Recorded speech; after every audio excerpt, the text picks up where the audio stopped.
सत साहिब बंदी छोड़ सतगुरु रामपाल जी भगवान की जय हो। परमपिता परमात्मा सारी सृष्टि के रचनहार, कुल मालिक, असंख्य ब्रह्मांडों के स्वामी, जगत गुरु, तीनों लोकों में प्रवेश करके सबका भरण पोषण करने वाले संत शिरोमणि सतगुरु रामपाल जी परमेश्वर जी के चरण कमल में हम सभी सत्सेवक भाई बहनों का कोटि कोटि दंडवत प्रणाम। और लाइव वीडियो देख रहे आप सभी भाई बहनों को सत साहिब। आज एक बार फिर से परमपिता परमेश्वर सतगुरु रामपाल जी भगवान के शुभ आशीर्वाद और सत प्रेरणा से, उनकी मेहर से पूना के महाराष्ट्र में आज दिनांक 23 जुलाई 2022 को सात संगति का ये दूसरा दिन है। एक बार फिर से परमात्मा ने पूना में दया बख्शी है। सभी भाई बहन मिलके परमेश्वर की सात संगति में बैठे हुए हैं, ज्ञान चर्चा के लिए बैठे हुए हैं। विशेष मेहर सतगुरु रामपाल जी भगवान की। पुण्यात्माओं, ये सात संगतियाँ जो परमेश्वर ने हमें दी है, ये हमारे को भक्ति मार्ग पे विश्वासी बनने के लिए दी है, ताकि हम किसी भी ऐरे गहरे व्यक्ति की बातों में आके, किसी भी ऐसे व्यक्ति के बहकावे में आके जो या तो हमारे परमपिता परमेश्वर जी से, उनके इस मार्ग से, या हम भाई बहनों से राग द्वेष ईर्ष्या रखता है, या जो आत्मा जो है काल प्रेरित है। तो परमेश्वर हमारे को इतना दृढ़ विश्वासी बनाना चाहते हैं कि अगर ब्रह्मा विष्णु महेश भी आध्यात्मिक ज्ञान चर्चा के लिए अगर तुम्हारे सामने आ जाए तो भी तुम मार ना खाओ और उनको उल्टा मुंह की खा के जानी पड़े। इतने विश्वासी परमात्मा हमें इस ज्ञान को लेके जो है बनाना चाहते हैं। अब ये आप और हमारे ऊपर निर्भर करता है कि हम कितना विश्वासी बनना चाहेंगे और कितना नहीं बनना चाहेंगे। भगत समाज के विषय में परमात्मा ने बताया कि भगत समाज शुरू से ही बेचारा भोला होता है और उसके भोलेपन का फ़ायदा हमेशा से उन विद्वान लोगों ने उठाया है जो थोड़े बहुत अक्षर ज्ञान युक्त हुआ करते थे। जैसे पहले के समय में अक्षर ज्ञान हर किसी को नहीं होता था, ना किसी को पढ़ाई लिखाई का अधिकार होता था, एक दो जाति वालों को छोड़ के। तो जो लोग अक्षर ज्ञान युक्त थे उन्होंने सदा नीचे तमगे वाले लोगों का फ़ायदा उठाया, उनका शोषण किया। तो परमेश्वर ने बताया कि पुण्यात्माओं, 4 युगों से तुम लोग केवल शोषण का शिकार होते आए हो। ये चौथा युग मैंने जो तुम्हें दिया है भक्ति के लिए, तुम सबको मैंने अक्षर ज्ञान से युक्त कर दिया है। अब ये जो चौथा युग है, विशेषकर बिचली पीढ़ी का समय, ये परमात्मा ने भक्तों का समय बताया है। इस समय सब लोग परमात्मा को पहचानेंगे, सब लोगों को परमेश्वर की जानकारी होगी, सभी अपना आत्म कल्याण करवाएंगे। अब इस आत्म कल्याण के मार्ग में काल भी कोई कमी, कोई कसर नहीं छोड़ेगा जीव आत्माओं को भ्रमित करने की। और काल की एक दूसरी चाल परमात्मा ने बताई कि काल केवल अपने लोगों के बीच में आके ही हमारे को भ्रमित करने का कुप्रयास करेगा। तो हमने बहुत ही सावधान रहना है। कोई भी व्यक्ति किसी भी प्रकार से यदि हमारे अंदर शंका पैदा करने का प्रयास करे, चाहे वो जगत वाला हो, चाहे रिश्तेदार हो, चाहे हमारे भगत भाई बहन हो। जगत वाले तो केवल देवी देवताओं को लेके ही हमारे को भ्रमित करेंगे कि तूने वो छोड़ दिया, तूने बालाजी पूजना छोड़ दिया, तूने वो देवी देवता छोड़ दिए, तेरे साथ ये हो जाएगा, वो हो जाएगा, तू नास्तिक बन गया, तू मुसलमान बन गया, तूने हिंदू धर्म छोड़ दिया। वो तो इस प्रकार के हमारे को जो है ताने देंगे। और जो हमारे भाई बहन होंगे, हमारे भाई बहनों को लगेगा कि ये हमारे से कुछ ज़्यादा ऊपर बढ़ रहा है, इसका जो वर्चस्व है, इसकी जो जान पहचान है, वो संगत में थोड़ी ज़्यादा ऊंची बढ़ रही है, तो वो हमारी जो है टांग खींचना शुरू करेंगे उल्टी सीधी बातें करके। तो आज मालिक ने सैकड़ों की संख्या में अपने सत्सेवक बच्चों पे, सत्संग तो वैसे हजारों की संख्या में है, लाखों की संख्या में है, लेकिन एक दूसरे भाई बहनों को समझाने की जो दया परमात्मा ने बख्शी है, वो केवल चंद सत्सेवकों के ही ऊपर है।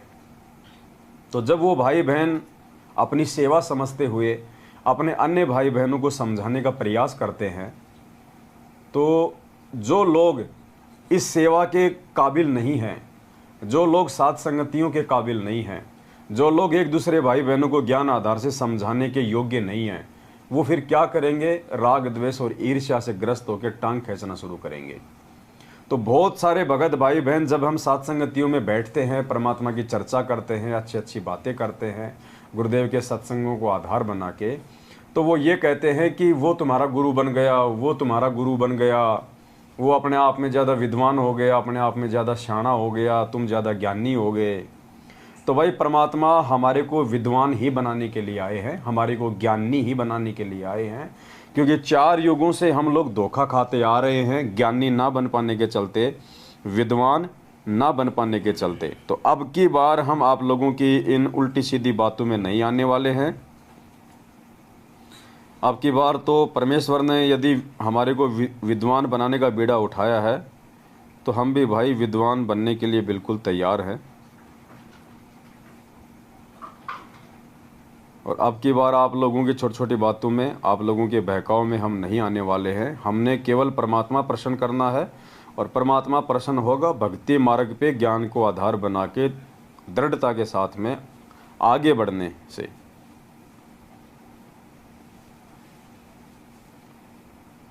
कुछ एक परमात्मा के सत्संग हैं जो हम साथ में लेके चलेंगे।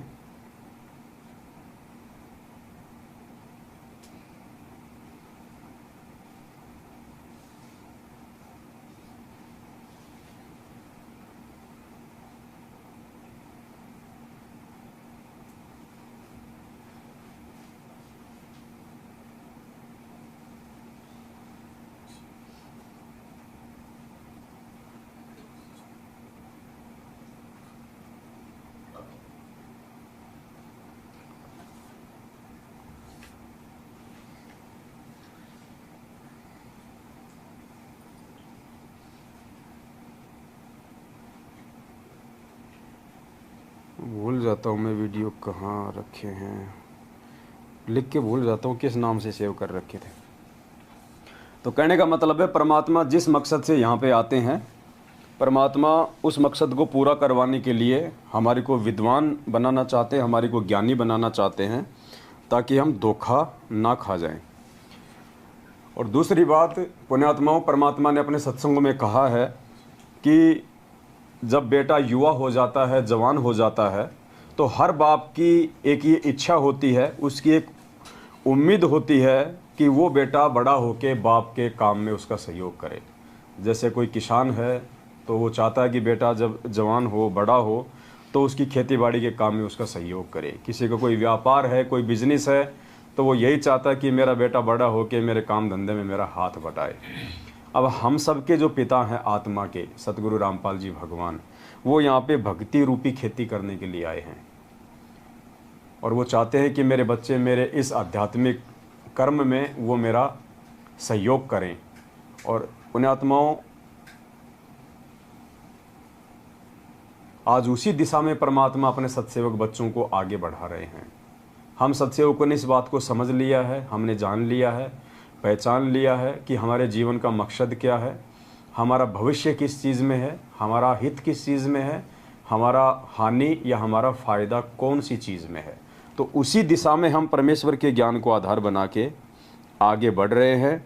टांग खींचने वाले टांग खींचते रहेंगे, लेकिन हमने परमेश्वर के वचनों को आधार बना के ही आगे बढ़ना है। तो परमेश्वर जो चाहते हैं अपने बच्चों से, सत्सेवकों से, उसी दिशा में हम आगे बढ़ रहे हैं। तो सुनिए परमपिता परमेश्वर जी के मुख कमल से। जिस काम को भगवान करना है और वो हमें दे दिया। अब जिस कार्य को बाप करता था और वो बच्चों से कहे कि बेटा अब तुम भी सहयोग दो, तो उस उन बच्चों का कर्तव्य बनता है अपने पिता के उस काम में सिर धड़की बाजी ला कर सहयोग दें। तो अब आपने भी ये कोशिश करनी चाहिए दास का सहयोग दें। तो पुण्यात्माओं, हमारे परमपिता परमेश्वर का सहयोग हम किस चीज़ में दे सकते हैं? परमात्मा ने यहाँ आके कोई पत्थरों की कोई खान का ठेका तो ले नहीं रखा जो हम वहाँ पे पत्थर फोड़ने में उनकी मदद करेंगे। परमात्मा ने कोई जियो के टावर लगाने का ठेका तो ले नहीं रखा जो हम मतलब फिटिंग का काम करेंगे। परमात्मा ने यहाँ पे जीव आत्माओं को काल भगवान के जाल से बाहर निकालने के लिए ज्ञान प्रचार का ठेका ले रखा है। एक दूसरे भाई बहनों को दृढ़ता प्रदान करने का ठेका ले रखा है, आत्माओं को काल भगवान की सूक्ष्म चाल से परिचित करवाने का ठेका ले रखा है, लोगों को भक्ति मार्ग से दृढ़ता के साथ में जोड़ने का ठेका ले रखा है। तो आज हम सभी सत्सेवक भाई बहन उसी दिशा में आगे बढ़ रहे हैं, परमेश्वर के आशीर्वाद से, परमेश्वर के वचनों के अनुसार। एक दूसरे सत्संग में परमात्मा ने और बहुत अच्छी बात बताई है, हम सभी भाई बहन ध्यान से इस सत्संग को सुने।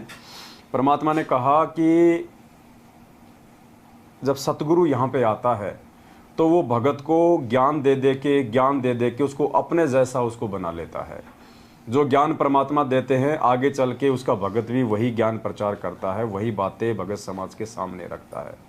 और दूसरी बात, परमात्मा के काम में सहयोग करना इसलिए भी आवश्यक है क्योंकि कल को हमारा कोई भी भाई बहन इस ज्ञान को ग्रहण ना करके यदि वो अपना शरीर छोड़ देता है और यदि वो धर्मराज के दरबार में जाता है तो फिर वहाँ पे लेखा जोखा होता है।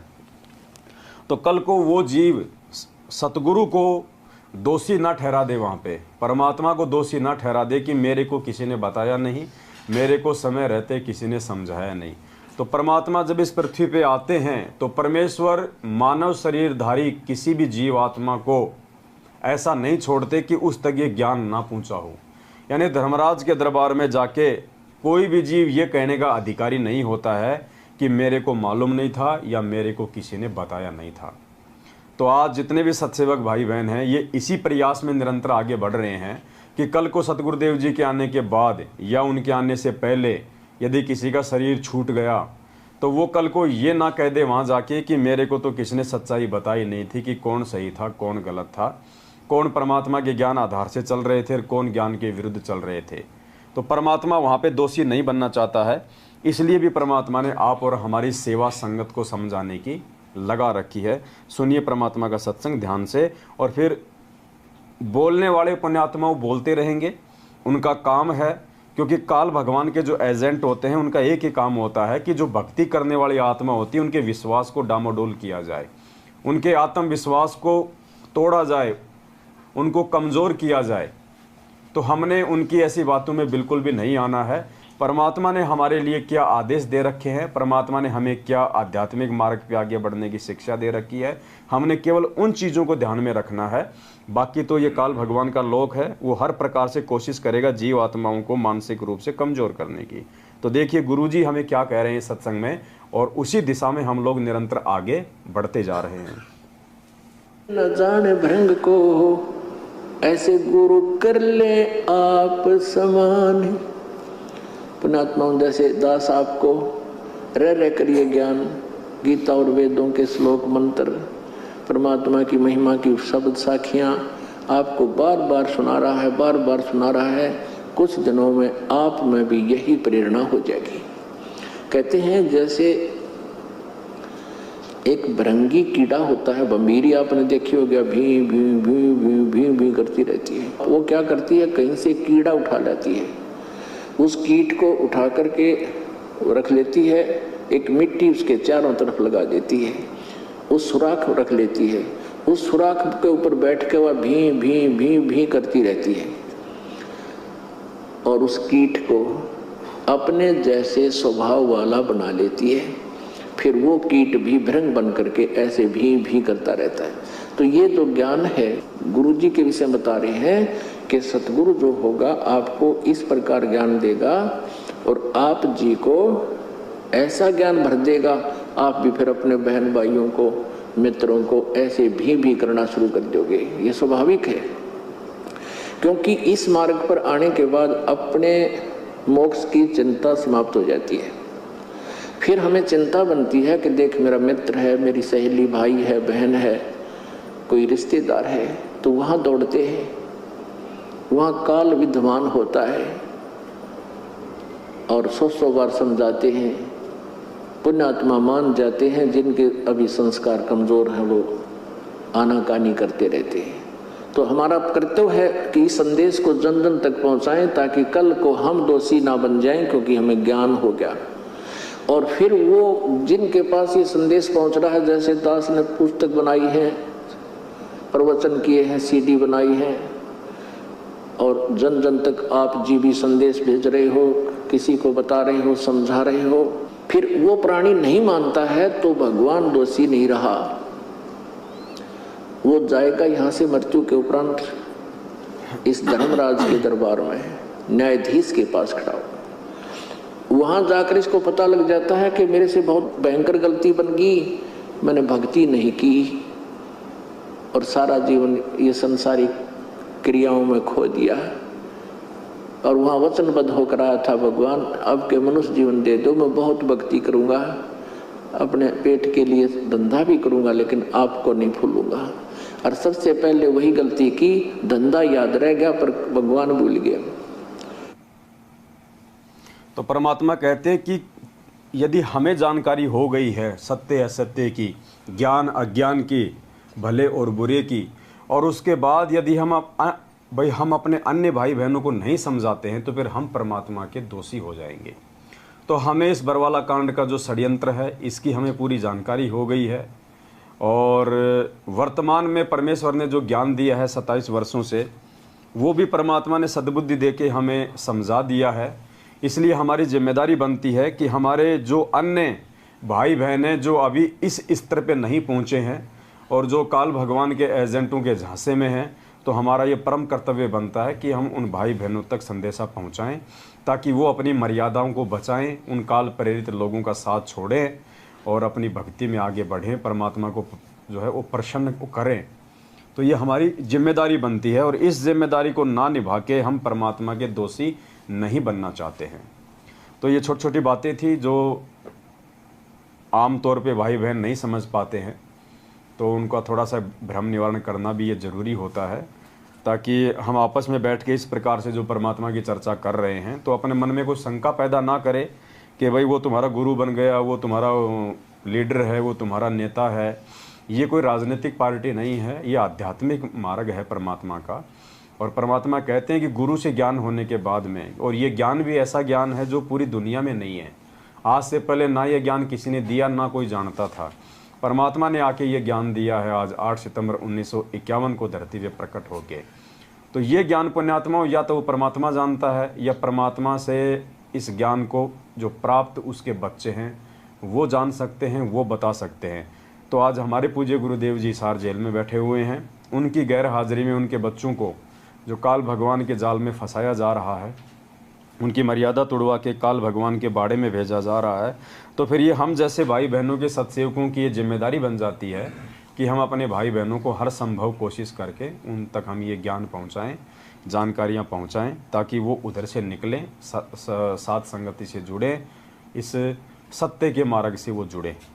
तो ये मन में छोटी छोटी जो खरपतवार है काल भगवान बीच बीच में कुछ काल प्रेरित लोगों के अंदर प्रेरणा करके संगत में पैदा करवाता रहता है, तो हम उनकी बातों में ना आए, हम उनके झांसे में ना आए, और हम विश्वास और दृढ़ता के साथ में कि परमात्मा ने हमारे कोई अनमोल सेवा बख्शी है, और ये सेवा जो आज हम सत्सेवक कर रहे हैं ये युगों युगों बाद परमात्मा अपनी किसी आत्मा की झोली में डालता है। हर किसी के बस की बात नहीं है सतगुरु रामपाल जी भगवान के मार्ग में, उनके मिशन में उनका सहयोग देना। ये केवल कुछ बिरले आत्मा होती हैं जिन पे परमात्मा ये रजा बख्शता है, क्योंकि हर व्यक्ति हर भगत इन सेवाओं के काबिल नहीं होता। परमात्मा कहते हैं गुरु पद सेव बिरला कोई, जहाँ पर कृपा साहिब की होई। तो गुरु जी की जो पद्धति है, गुरु जी का जो मार्ग है, जो मिशन है, उसको कोई बिरला भगत ही जान सकता है, पहचान सकता है। तो पुण्यात्माओं, उन बिरले भक्तों की सूची में हम सत्सेवकों को परमात्मा ने लाके खड़ा किया है। तो हमने इन छोटी छोटी बातों पे ध्यान नहीं देना है, हमने अपने मिशन को नहीं भूलना है, हमने निरंतर आगे बढ़ना है। और वैसे भी जिस आदमी को पहाड़ पे चढ़ना होता है वो फिर चूहे और बिच्छुओं के काटने की टेंशन नहीं करता है। चूहे और बिच्छू तो आएंगे उसके मार्ग में उसको रोकने के लिए, लेकिन वो चूहे और बिच्छुओं की चिंता नहीं करता है।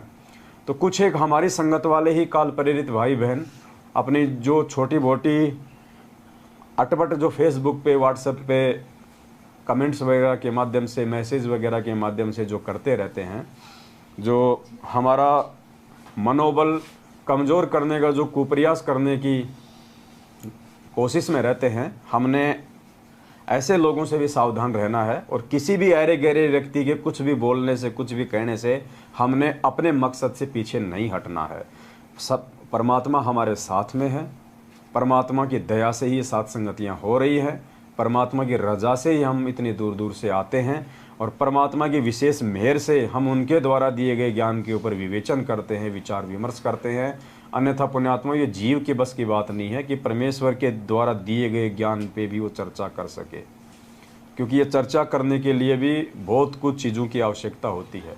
अगर आपके मुख से कोई भी बात इधर उधर की निकल गई और वो चीज़ रिकॉर्ड हो जाती है और आपके द्वारा यदि कोई उल्टा विचार दे दिया गया, ज्ञान विरुद्ध विचार दे दिया गया और उस विचार को यदि किसी आत्मा ने भोलेपन में फॉलो कर लिया, तो आप कितने बड़े जो है आप दोषी हो जाओगे परमात्मा के। तो यहाँ पे एक एक शब्द सदगुरु रामपाल जी भगवान की इच्छा से और उनकी मेहर से निकलता है, वरना मुझ पवन दास की इस 2 कौड़ी के जीव की कोई औकात नहीं है कि मैं परमात्मा के द्वारा बताए गए ज्ञान के ऊपर भी कोई डिस्कस करके आप लोगों को बता सकूं, समझा सकूं। ये गुरुदेव की मेहर है जो दास भाई बहनों के बीच में बैठ के ये ज्ञान चर्चा कर रहा है। अन्यथा इस ज्ञान के ऊपर चर्चा तो ब्रह्मा विष्णु महेश काल और दुर्गा भी नहीं कर सकते, इतना ज्ञान देने के बाद भी। जबकि यहाँ तो परमेश्वर के सत्संगों का निष्कर्ष निकाला जा रहा है। जो बातें परमात्मा ने अभी तक अपने सत्संगों में नहीं बताई, उन बातों को आज उनके इन वचनों को आधार बना के वही परमात्मा हम जैसे 2 कौड़ी के जीवों के मुख से निकलवा रहे हैं। तो ये परमेश्वर की विशेष मेहर है और इस मेहर के काबिल कोई विशेष आत्माएं होती हैं। ऐरी गहरी आत्मा सात संगतियों में नहीं आ सकती, नहीं जुड़ सकती। और यदि ऐरा गहरा व्यक्ति कोई अपने आप में शाना बन के सात संगति में आ भी गया, जुड़ भी गया, तो पुण्यात्मा ज़्यादा दिन वो नहीं टिक पाएगा, क्योंकि सूअर की आदत होती है जब तक उसको गंद खाने को ना मिले वो नहीं टिक पाएगा। आप सूअर को 5 स्टार होटल में बैठा दोगे, सामने लड्डू जलेबी रसगुल्ले रख दो, उसको रास नहीं आएगी, वो चीज़ बिल्कुल रास नहीं आएगी। वो दौड़ेगा इधर उधर, कहीं कोई कचरा कहीं कोई विष्टा पड़ा होगा वहीं जाके मुंह मारेगा। तो यदि भूला भटका कोई अगर आ भी गया यहाँ पे जो सात संगतियों के लिए अधिकारी नहीं है, तो उसको सत्सेवक समझने की गलती ना करें। वो 2 दिन 4 दिन महीना 2 महीना साल 1.5 साल में वापस भाग जाएगा, क्योंकि ये बगुले की खुराक नहीं है। सात संगति हंसों की खुराक है। यहाँ पे मोती बरसते हैं, यहाँ पे मेंढक और घोंगे नहीं मारे जाते, बगुलों की खुराक नहीं है यहाँ पे। तो कहने का मतलब है हम भाई बहन बहुत ज़्यादा सावधान होके, क्योंकि जो समय आगे बढ़ेगा काल भगवान अपना चक्कर उतना ही तेज करेगा आत्माओं का मनोबल तोड़ने के लिए। तो हम भाई बहनों ने बहुत ही सोच समझ के एक एक कदम भक्ति मार्ग पे सोच विचार के रखना है। और परमात्मा जिस प्रकार से हमारे को एक भगत बनाना चाहते हैं, पुण्यात्मा, हमने खुद भगत बनने की प्रक्रिया में आगे बढ़ना पड़ेगा। हम ये ना सोचें कि सामने वाला व्यक्ति ही अपने जीवन में परिवर्तन लेके आए। हमने खुद भी अपने जीवन में परिवर्तन लेके आना पड़ेगा। एक भगत के परमात्मा ने क्या लक्षण बताए, कितनी आधीनी, कितनी विनम्रता, कितना एक दूसरे को सुनना और किस प्रकार से सोच समझ के इस मार्ग पे आगे चलना, उस प्रकार से हमने चलना पड़ेगा। अगर हम ऐसे ही आते रहे, मालिक को भोग लगाते रहे, ज्ञान चर्चा होती रही और यदि हमने अपने जीवन में उन चीज़ों को नहीं ढाला, नहीं उतारा, तो कोई फ़ायदा नहीं, उल्टा हम परमात्मा के ही दोषी बन जाएंगे। तो कहने का मतलब है हमने ये नहीं देखना कि वो सतलोक जाएगा कि नहीं जाएगा, वो भगत बनेगा कि नहीं बनेगा, वो भाड़ में जाए। हमें उन चीज़ों से कोई लेना देना नहीं। हमने सबसे पहले अपने आत्म कल्याण की टेंशन होनी चाहिए कि मुझे भगत बनना है, मुझे परमात्मा की मेहर के काबिल बनना है, मुझे अपना आत्म कल्याण करवाना है। तो सबसे पहले हम परमेश्वर की मेहर के काबिल बने। परमात्मा हमारे को जिस कैटेगरी का भगत बनाना चाहते हैं उस कैटेगरी में हम अपने आप को ढालें, उनके वचनों के अनुसार हम परमात्मा को ये भक्ति करके मर्यादा में रह के परमेश्वर को हम प्रसन्न करें। तो लगातार दया हो रही है परमात्मा की। आज 23 जुलाई 2022 को एक बार फिर से महाराष्ट्र के पूना में सात संगति की मेहर हुई है। और जैसा कि परमात्मा ने हमारे को ये अनमोल पुस्तक दे रखी है, मुक्ति बोध, और इसमें इतनी कथाएं हैं, इतने सारे टॉपिक हैं कि हम रोज़ सात संगति इस पुस्तक को आधार बना के कर सकते हैं। और ऐसे ऐसी बातें इसमें हैं जिनको यदि हम अपने जीवन में ढाल लें तो पुण्यात्मा हमारे को भगत बनने में देरी नहीं लगेगी। तो परमात्मा की दया है, आज हम इस पवित्र पुस्तक मुक्ति बोध से पेज नंबर 77 लेते हैं। और इसमें एक कथा है सुदामा जी की कथा। सुदामा जी की आज इस कथा को हम लेके चलेंगे और हम परमपिता परमेश्वर से सद्बुद्धि की भीख मांगते हैं कि हे परमपिता परमात्मा, आपने इस कथा के अंदर जो सार, जो रहस्य छुपा रखा है, और इस कथा के माध्यम से आप अपने बच्चों को जो समझाना चाहते हैं, हमारे लिए जो चीज़ इसमें उपयोगी है, परमेश्वर आप हमें उस चीज़ को समझने की दया बख्शें, मेहर बख्शें, और परमात्मा उन क्रियाओं को हम अपने जीवन में लागू कर सकें, इतनी हमारे को हिम्मत भी दें। तो आज सतगुरु रामपाल जी भगवान के आशीर्वाद से, उनकी मेहर से, हम उन्हीं के द्वारा रचित पुस्तक मुक्ति बोध के पेज नंबर 77 से भगत सुदामा जी की कथा को आधार बना के, और हम अपने जीवन में इस कथा को कितना ढाल सकते हैं, हमारे लिए ये कथा कितनी उपयोगी है, इस बात को हम लेके चलेंगे। तो देखिए पुण्यात्माओं, ये जो कथा है, इस कथा में परमात्मा ने भगत और भगवान के बीच में जो मर्यादा होती है, जो रिश्ते होते हैं, जो प्यार और प्रेम होता है, वो परमात्मा ने समझाने का पूरा प्रयास किया है। तो हमने बहुत ही सावधानी से एक एक शब्द को सुनना है, और फिर हमने ये निष्कर्ष निकालना है, जब श्री विष्णु के अवतार श्री कृष्ण जी और सुदामा जी, जो ना ही तो श्री कृष्ण जी जो है वो कोई तत्वदर्शी संत थे, ना उनको कोई परमात्मा की जानकारी थी, ना कोई ज्ञान था, ना उनके पास में जन्म और मृत्यु का कोई समाधान था, और उनके जो परम भगत थे सुदामा जी, ना कोई सुदामा जी को ज्ञान था, ना सुदामा जी के पास में कोई मोक्ष मंत्र थे। लेकिन इतना सब कुछ ना होने के बावजूद भी जो चीज़ें हमारे पास में है, क्योंकि हमारे को पूर्ण परमात्मा सतगुरुदेव जी के रूप में उपलब्ध हैं, परमात्मा ने हमारे को पूर्ण ज्ञान दे दिया है, पूर्ण मोक्ष मंत्र दे दिए हैं, सतलोक जाने की पूरी विधि बता दी है। उसके बाद हमें क्या, हमारे पास में अगर कोई चीज़ की कमी रहेगी तो सिर्फ भगतपणे की कमी रहेगी। तो जो भगतपणा सुदामा जी में था, अगर वो भगतपणा, वो भगत के लक्षण, वो अधीनता, वो प्रेम, वो सूझबूझ, यदि सतगुरु रामपाल जी भगवान के शरण में रहते रहते हम ले आएँ अपने जीवन में, तो पुण्यात्माओं गारंटेड हमारा मोक्ष है, कोई रोक नहीं सकता। इसीलिए परमात्मा ने ये अनमोल ग्रंथ और ये कथाएं हमारे को दी हैं, ताकि हम इनसे निष्कर्ष निकालें और उन महात्माओं के जीवन को आधार बना के हम उनके जैसा बनने का हम प्रयास करें। तो जो मौका मोक्ष प्राप्त करने का सुदामा जी के पास में नहीं था, इतने अच्छे साधक होने के बावजूद, पुण्यात्माओं आज वो मौका परमात्मा ने आप और हमें दे दिया है। तो हमने इस कथा से यही निष्कर्ष निकालना है कि भगत होता कैसा है। पेज नंबर 77 मुक्ति बोध।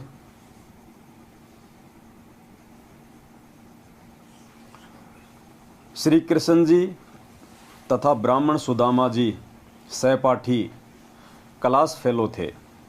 शिक्षा काल में दोनों की घनिष्ठ मित्रता थी। शिक्षा उपरांत श्री कृष्ण जी द्वारिका के राजा बने। सुदामा जी अपना पारंपरिक कार्य कर्मकांड करके यजमानी करने लगे। वे वास्तव में ब्राह्मण थे, ग्रंथों के ज्ञान के अनुसार अपने जीवन को चलाते थे, परंतु ऋषियों को ही ग्रंथों के गूढ़ रहस्य का ज्ञान नहीं था। इस कारण से साधना, शास्त्र विधि त्याग कर मनमाना आचरण जो गुरुजनों ने बताया हुआ था वही किया करते थे, जिससे वर्तमान में कोई लाभ नहीं हो रहा था। यानी सुदामा जी को परमात्मा ने बताया कि बहुत अच्छी आत्मा थी, शास्त्रों के अनुसार वो भक्ति भी किया करता था, जैसा उसके गुरुजी ने शास्त्रों को समझा और उनको बताया, सारे नियम भी निभाता था, भगत वाले लक्षण भी थे। लेकिन वो जो साधना थी, क्योंकि वो नकली गुरु थे, उनको वास्तविक साधना का मालूम ही नहीं था, इसलिए उन्होंने सुदामा जी को जो साधना बताई, सुदामा जी ने अपने गुरुजनों के द्वारा बताई गई साधना को उत्तम साधना मान के जो भाई उसने उसको फॉलो भी किया, उसके बावजूद भी उनको कोई लाभ नहीं हुआ, क्योंकि वो मनमाना आचरण था। वो शास्त्र विधि अनुसार साधना नहीं थी, वो गीता जी के अध्याय नंबर 16 श्लोक नंबर 23 के अनुसार मनमाना आचरण था, जिससे कोई लाभ उनको नहीं होना था। इस कारण से साधना, शास्त्र विधि त्याग कर मनमाना आचरण जो गुरुजनों ने बताया हुआ था वही करते थे, जिससे वर्तमान में कोई लाभ नहीं हो रहा था।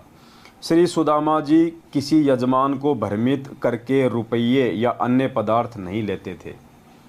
पुण्यात्माओं, उस समय की बात है, ये 5500 साल पहले की बात। सुदामा जी को ज्ञान भी था, पंडित भी थे, लेकिन फिर भी वो अपने किसी भी यजमान को उल्टी सीधी बातें बता के या उल्टे सीधे कर्मकांड करवा के लोगों को भ्रमित करके अपना पेट पालन नहीं करते थे। और आज देखिए, इस परमेश्वर की शरण में आने के बाद हमारे जो बड़े भाई है सतलोक आश्रम मैनेजमेंट हरियाणा वाले, उनको अच्छे और बुरे कर्मों का ज्ञान होने के बावजूद भी, शास्त्र विधि अनुसार भक्ति मिलने के बाद भी, कौन से कर्म करने से भक्ति बनेगी, कौन से कुकर्म करने से हमारा जीवन बर्बाद होगा, इतना सब कुछ पता होने के बाद भी, गुरुदेव के द्वारा इतना ज्ञान दिए जाने के बाद भी, आज वे लोग गुरुजी की पीठ पीछे उन्हीं के आदेशों की आड़ में ये लोग पाठ प्रकाश करने के अधिकारी नहीं हैं। पाठ प्रकाश के विषय में परमात्मा ने एक सत्संग में बताया कि ये गरीबदास जी महाराज जी के जो वाणियां हैं ना, इनको पढ़ने वाला भी उतना ही महापुरुष चाहिए। इन वाणियों को पढ़ने वाला भी उतना ही महापुरुष चाहिए, वरना उसके बिना ये वाणियां काम नहीं करेंगी। लेकिन आज उसी परमात्मा की आड़ में और गरीबदास जी महाराज जी की वाणियों का पाठ कर करके और किस प्रकार से भगत समाज को भ्रमित किया जा रहा है चंद पैसों के लिए। जो पाठ सतलोक आश्रम बरवाला में गुरुजी के रहते सहते मात्र 7,000 रुपये का था, आज वो पाठ इन्होंने 21,000 रुपये 15,000 रुपये का कर दिया। बताइए, 7,000 रुपये का पाठ इन्होंने 15,000 का कर दिया, जबकि घी का भी वही रेट है, मिश्री का भी वही रेट है, खोपरे का भी वही रेट है। उसके बावजूद भी इन्होंने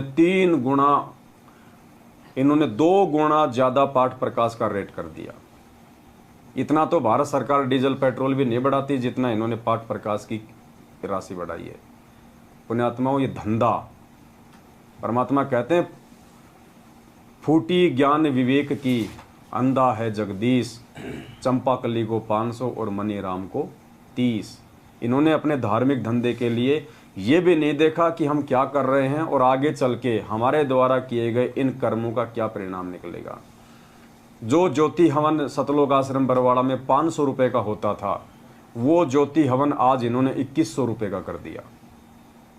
पुण्यात्माओं, टोटली परमात्मा के विधान के विपरीत, और ना ये ज्योति हवन करने के अधिकारी हैं, ना ये पाठ प्रकाश करने के अधिकारी हैं। परमात्मा जी क्या कह रहे हैं अपने सत्संग में, ध्यान से सुनिएगा। गरीबदास जी की वाणी, और गरीबदास जी की वाणी अब दास पढ़ा रहा है, क्योंकि इसको पढ़ने वाला भी उतना ही पवित्र चाहिए जितना महापुरुष हो परमात्मा ने जिनको ज्ञान दिया था। तो जो इस दास के मुख से जो सुनोगे उसका असर न्यारा होगा, और इन्हीं सत्संग में कोई और करेगा भगत तो उससे लाभ नहीं होगा वो, क्योंकि अधिकारी के बिना यह काम करे को नहीं। और तो गरीबदास जी महाराज जी की वाणियों का जो पाठ है, जब तक उसको कोई अधिकारी नहीं करेगा तब तक वो भगत समाज के ऊपर असर करेगी नहीं, उस पाठ प्रकाश का लाभ उन भक्तों को मिलेगा ही नहीं। अब परमात्मा ये नहीं कह रहे कि गरीबदास जी की कोई भी वाणी है और उसको कोई भी पढ़ेगा तो लाभ नहीं होगा, नहीं। ऐसे तो हम जो नित्य नियम करते हैं, असुर निकंदन रमैणी करते हैं, संध्या आरती करते हैं, उनमें 70% वाणियाँ गरीबदास जी महाराज जी की है, जो परमात्मा ने हमारे को रोज करने का आदेश दिया हुआ है। तो परमेश्वर इस प्रकार से वाणियों को पढ़ने के लिए यहाँ पे नहीं बोल रहे, यहाँ पे परमात्मा बात कर रहे हैं पाठ प्रकाश की, पाठ प्रकाश की बात कर रहे हैं यहाँ पे, जो 3 दिन का होता है, जो इन फर्जी आश्रमों में दिल्ली, मुंडका, भिवानी, रोहतक, इंदौर, जहाँ भी इन्होंने फर्जी आश्रम खोल रखे हैं, मनमुखी रूप से ये लोग जो पाठ प्रकाश करते हैं 15-15 हज़ार रुपये लेके। इन वाणियों के विषय में परमात्मा कहते हैं कि इन वाणियों को बोलने वाला, ये पाठ प्रकाश करने वाला भी उस गरीबदास जी महाराज जी के जितना ही पाक और पवित्र महापुरुष चाहिए। तो बताइए, क्या ये लोग अधिकारी हैं ये पाठ प्रकाश करने का? आश्रमों पे वे तो माता बहनों के नंबर ले लेके इनकी रिकॉर्डिंग आती रहती है आए दिन। इनके आश्रमों में जाओ आप, भिवानी आश्रम में, वहाँ पे जो महेंद्र है, महेंद्र भगोड़ा, गुरुजी का छोटा भाई, उसने अपने समधी को, अपने बेटे के ससुर को उसने भिवानी आश्रम संभाला रखा है, धर्मपाल को। अब वो धर्मपाल की क्या सोच है, बहनों ने बताया कि एक बार हमारे में से कुछ बहनों को, कुछ वहाँ पे नेपाल की बहन थी जो मुंडका आश्रम में सेवा करती हैं, और कुछ यहाँ की अपने हरियाणा की, तो उन बहनों को मुंडका आश्रम से भिवानी आश्रम में भेज दिया गया। और वहाँ जाने के बाद में वो धर्मपाल क्या बोलता है, क्योंकि वहाँ पे तो सब काल प्रेरित है, तो 2-4 वहाँ पे ऐसे ही वो लड़के रहते हैं। तो उन लड़कों को कहा कि भाई इनमें से छांट लो, तुम्हारे को जो भी अच्छी लगे, सेटिंग मैं करवा दूंगा। वो बहनें बता रही हैं आज हमारे को फ़ोन पे, रिकॉर्डिंग है दास के पास में, लेकिन बहन ने हमारे को मना किया कि भगत जी अभी रिकॉर्डिंग कहीं डालनी नहीं है। अब बताओ पुण्यात्माओं, ये लोग जब आश्रमों के संचालकों का ये हाल है, उनकी ऐसी घटिया सोच है, तो बताओ उन आश्रमों में जब गरीबदास जी महाराज जी की वाणियों का पाठ किया जाएगा तो भगत समाज को क्या लाभ मिलेगा। और पाठ करवाते करवाते भी भक्तों की दुर्गति हो रही है, अकाल मौतें हो रही हैं। बताइए परमात्मा कहाँ है भाई, कहाँ असर हो रहा है इन वाणियों का, इस पाठ प्रकाश का। ये राजनीति करने वाले लोग पाठ प्रकाश करेंगे तो ये पाठ प्रकाश लाभ देगा। ये राजस्थान के गैंगस्टर आनंदपाल सिंह जैसों की सीबीआई जांच का समर्थन करने वाले, उनको पात्रों को भक्तों के दान का 5-5 लाख रुपया चंदे के रूप में देने वाले गरीबदास जी महाराज जी की वाणियों का पाठ करेंगे, वो पाठ प्रकाश आपको लाभ देगा। तो पुण्यात्माओं जागो, ये समय बार बार नहीं आएगा। परमात्मा हर प्रकार से हमारे को समझाना चाहते हैं। हमने 27 साल से भगवान की बातों को तवज्जो नहीं दी, महत्व नहीं दिया, लेकिन आज इन सात संगतियों के माध्यम से पुण्यात्माओं इन चीज़ों को समझो। परमात्मा का एग्रीमेंट है काल भगवान के साथ में, वरना मालिक तो इतना समर्थ है, 1 सेकंड नहीं लगे उसको सबकी गुद्दी पकड़ के सीधे रास्ते पे ले आए, पूरी दुनिया को चुटकी बजाती। लेकिन वो परमात्मा ने नहीं करना है। अगर वही करना होता तो परमात्मा को इस गंदे लोक में आके 27 साल से दुख क्यों भोगने पड़ते। वो तो सतलोक में बैठा बैठा ही पूरी दुनिया को सद्बुद्धि दे देता, इस मार्ग पर लगा देता। जो परमात्मा सतलोक में बैठा बैठा 21 ब्रह्मांड को विमान की तरह यहाँ भेज सकता है सभी जीवात्माओं सहित, क्या वो परमात्मा सतलोक में बैठा बैठा सभी जीवात्माओं को वापस नहीं ले सकता सतलोक। लेकिन परमात्मा की भी कुछ मर्यादा हैं, कुछ नियम हैं, कुछ एग्रीमेंट हैं काल भगवान के साथ। और काल भगवान ने यही कहा था कि परमात्मा आप नीचे जाओगे, जीवों को अपना ज्ञान दोगे, लेकिन परमात्मा एक मेरे ऊपर मेहर कर देना, जो आपके द्वारा दिए गए ज्ञान को आधार बना के और आपको परमात्मा मान के भक्ति करे, आपकी मर्यादाओं में रहे, उसी आत्मा को यहाँ से लेके जाना, बाकी को मेरे हवाले कर देना। तो परमात्मा ने कहा कि तथास्तु, बाकी मेरे किसी काम की भी नहीं है। जो मेरे द्वारा इतने समझाए जाने के बाद भी अगर उल्टे ही कामों में लिप्त रहेंगे तो वो सतलोक जाने के काबिल नहीं है, वहाँ के लायक नहीं है। ऐसी आत्माएं तेरे अंडर में ही रहेंगी। तो यहाँ पे सुदामा जी के विषय में परमात्मा कह रहे हैं कि सुदामा जी किसी भी जीवात्मा को, किसी भी अपने यजमान को उल्टा सीधा ज्ञान या पूजा पाठ करवा के भ्रमित नहीं करते थे, जो भ्रमणा आज पिछले 7 वर्षों से सतलोक आश्रम मैनेजमेंट हरियाणा ने फैला रखी है। श्री सुदामा जी किसी यजमान को भ्रमित करके रुपये या अन्य पदार्थ नहीं लेते थे। और हमारे लिए भी ये शिक्षा है। हम जितने भी भाई बहनें जो सतगुरु रामपाल जी भगवान के बच्चे हैं, उनके भगत हैं, चाहे सत्सेवक हैं, हमारे को भी पुण्यात्मा अपने जीवन में इसी प्रकार से रहना है। चाहे हमारे को काम धंधे में नुकसान हो, चाहे लाभ हो, चाहे घर में हानि हो, चाहे बरकत हो, हमने अपने स्वार्थों को कभी भी सामने नहीं रखना है, बिल्कुल समाप्त कर देना है। हमने परमात्मा के भरोसे रख के चलना है। हम जिस भी व्यापार में हैं, जिस भी काम धंधे में हैं, जिसके यहाँ भी नौकरी करते हैं, चाहे लाखों रुपया हमारे सामने क्यों ना पड़ा हो, हमने 1 रुपया नहीं उठाना उसमें से।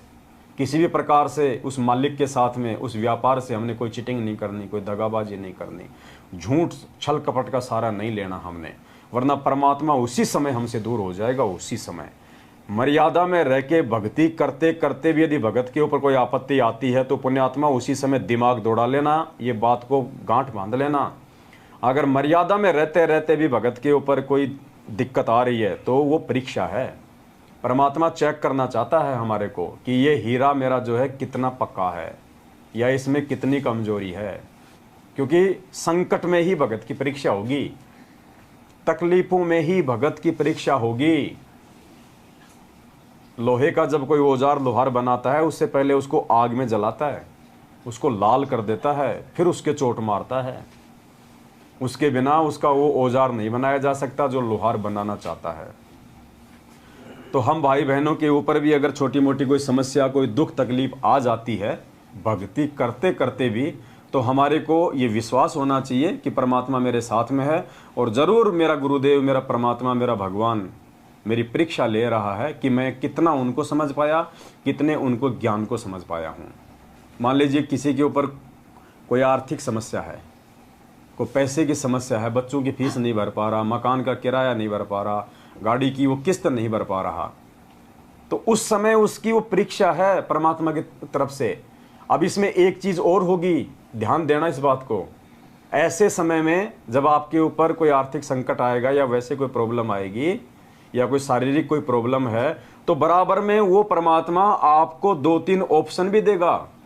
अगर आपके ऊपर आर्थिक समस्या आ रही है तो किसी ऐसे व्यक्ति के द्वारा आपको ये प्रलोभन दिलवाया जाएगा कि यार वो शराब की गाड़ी है, बस कुछ नहीं, रात को वहाँ से वहाँ उसको ठिकाने लगानी है, 3000 रुपये एक रात में।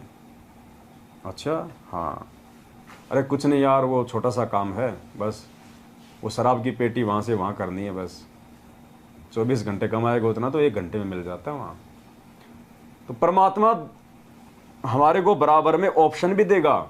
एक तरफ वही परमात्मा हमारे को वो संकट दे के चोट मार रहा है, दूसरी तरफ वही परमात्मा हमारी और परीक्षा लेने के लिए ऐसे ऑप्शन भी रख देगा कि देखता हूँ मेरा भगत मेरे ज्ञान को साइड में रख के और इन छोटी मोटी तकलीफ़ों से दुखी होके ये काल भगवान वाला रास्ता अपनाता है या मेरे ऊपर दृढ़ विश्वास करके मेरे ही रास्ते पे मेरे ऊपर विश्वास करके टिका रहता है। और जो टिका रहेगा उसकी तो परमात्मा बाद में कुछ दिनों बाद में उसकी बल्ले बल्ले कर देगा। और जो उस परमात्मा के मार्ग को त्याग के, उस परमात्मा की मर्यादाओं को तोड़ के अपने गुरुदेव के ऊपर अविश्वास प्रकट करके यदि वो घटिया और ओछे हथकंडों को अपना लेता है तो पुण्यात्मा हो सकता है कुछ दिन तक उसका काम अच्छा चले, उसके घर में अनाप शनाप माया भी आ जाए, पैसा भी आ जाए, लेकिन आगे चल के उसकी जो दुर्गति होगी वो देखने लायक होगी।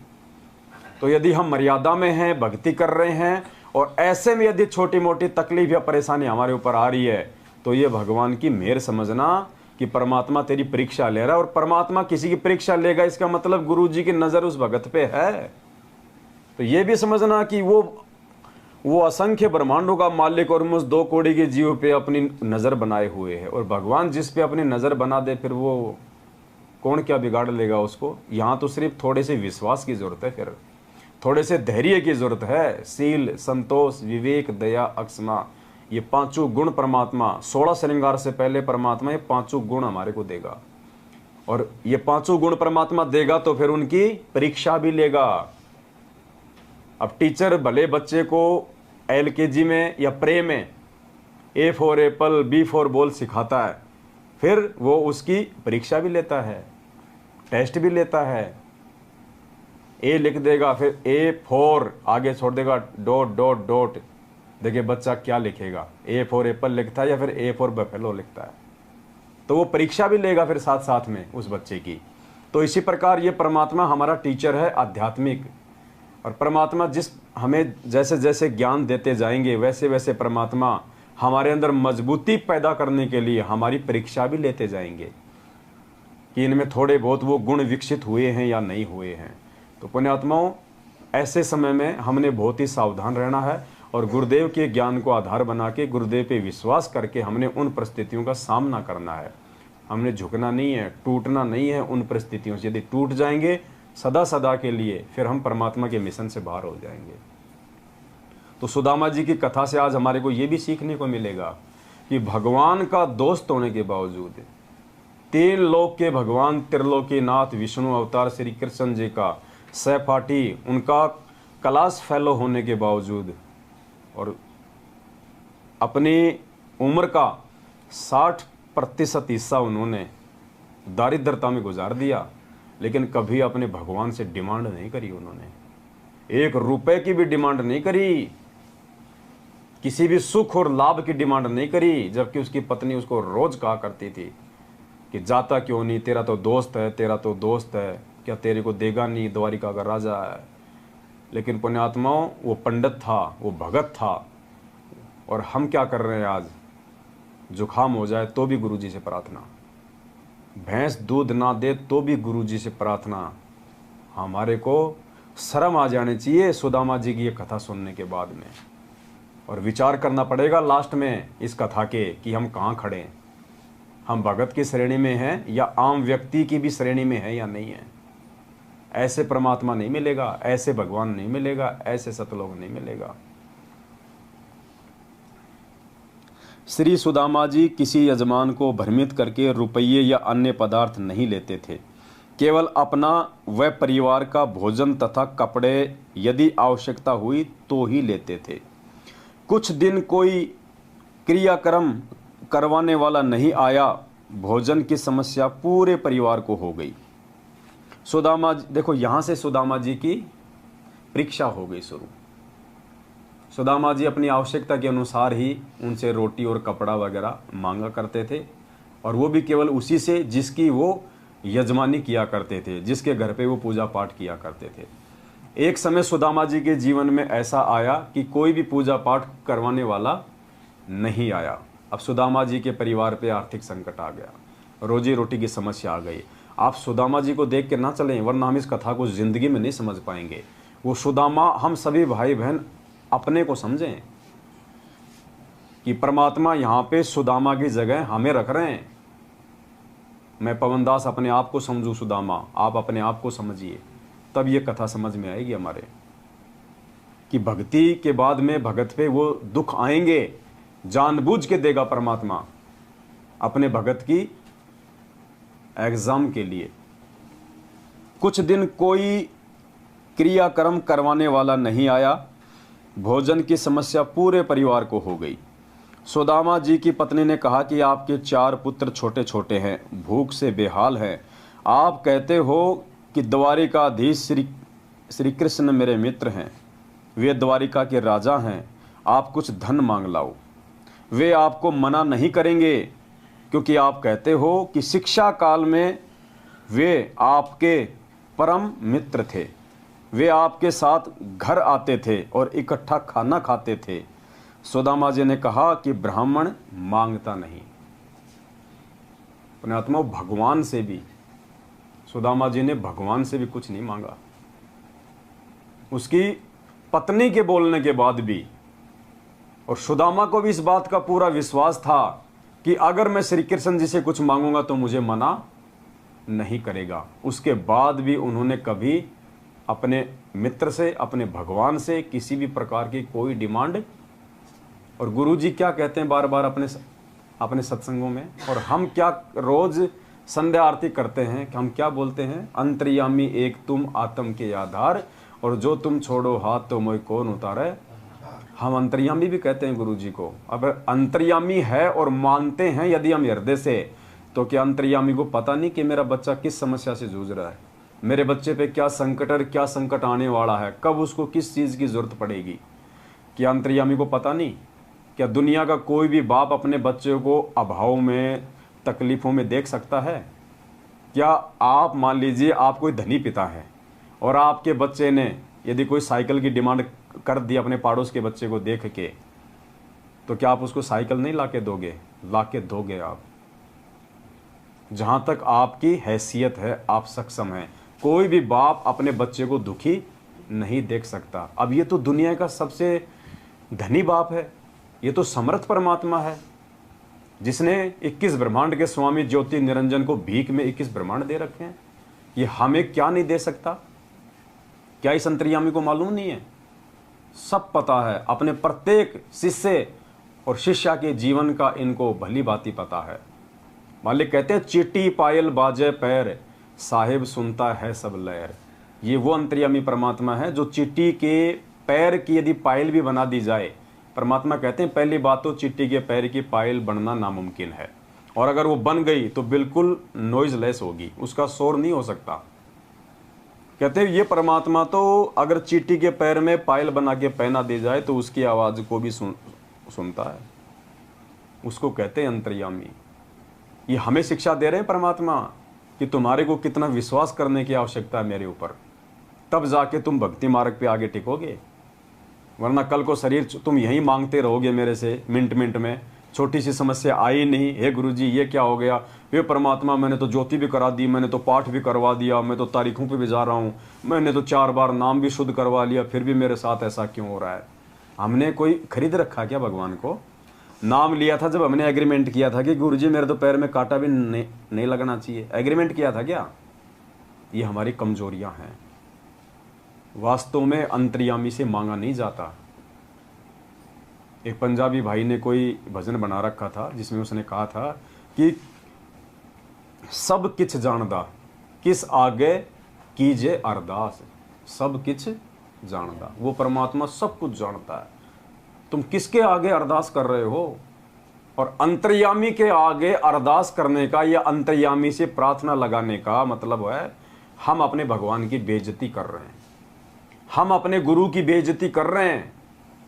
अंतर्यामी से हम मांग रहे हैं, अंतर्यामी को हम बता रहे हैं, जानी जान को हम बता रहे हैं हमारी हर तकलीफ, हमारे ये जन्म तो छोड़िए, जन्म जन्मांतरों की समस्याओं से, तकलीफों से, कर्म और कुकर्मों से जो परमात्मा अच्छी तरह से वाकिफ है, उस परमात्मा को हम अपनी समस्या बता रहे हैं। ये हम अपने परमात्मा पे अविश्वास प्रकट कर रहे हैं, हम अपने गुरुजी की आंखों के सामने बेइज्जती कर रहे हैं, हम अपने आप को मूर्खता के रूप में उनके सामने पेश कर रहे हैं अंतर्यामी को ये बता के।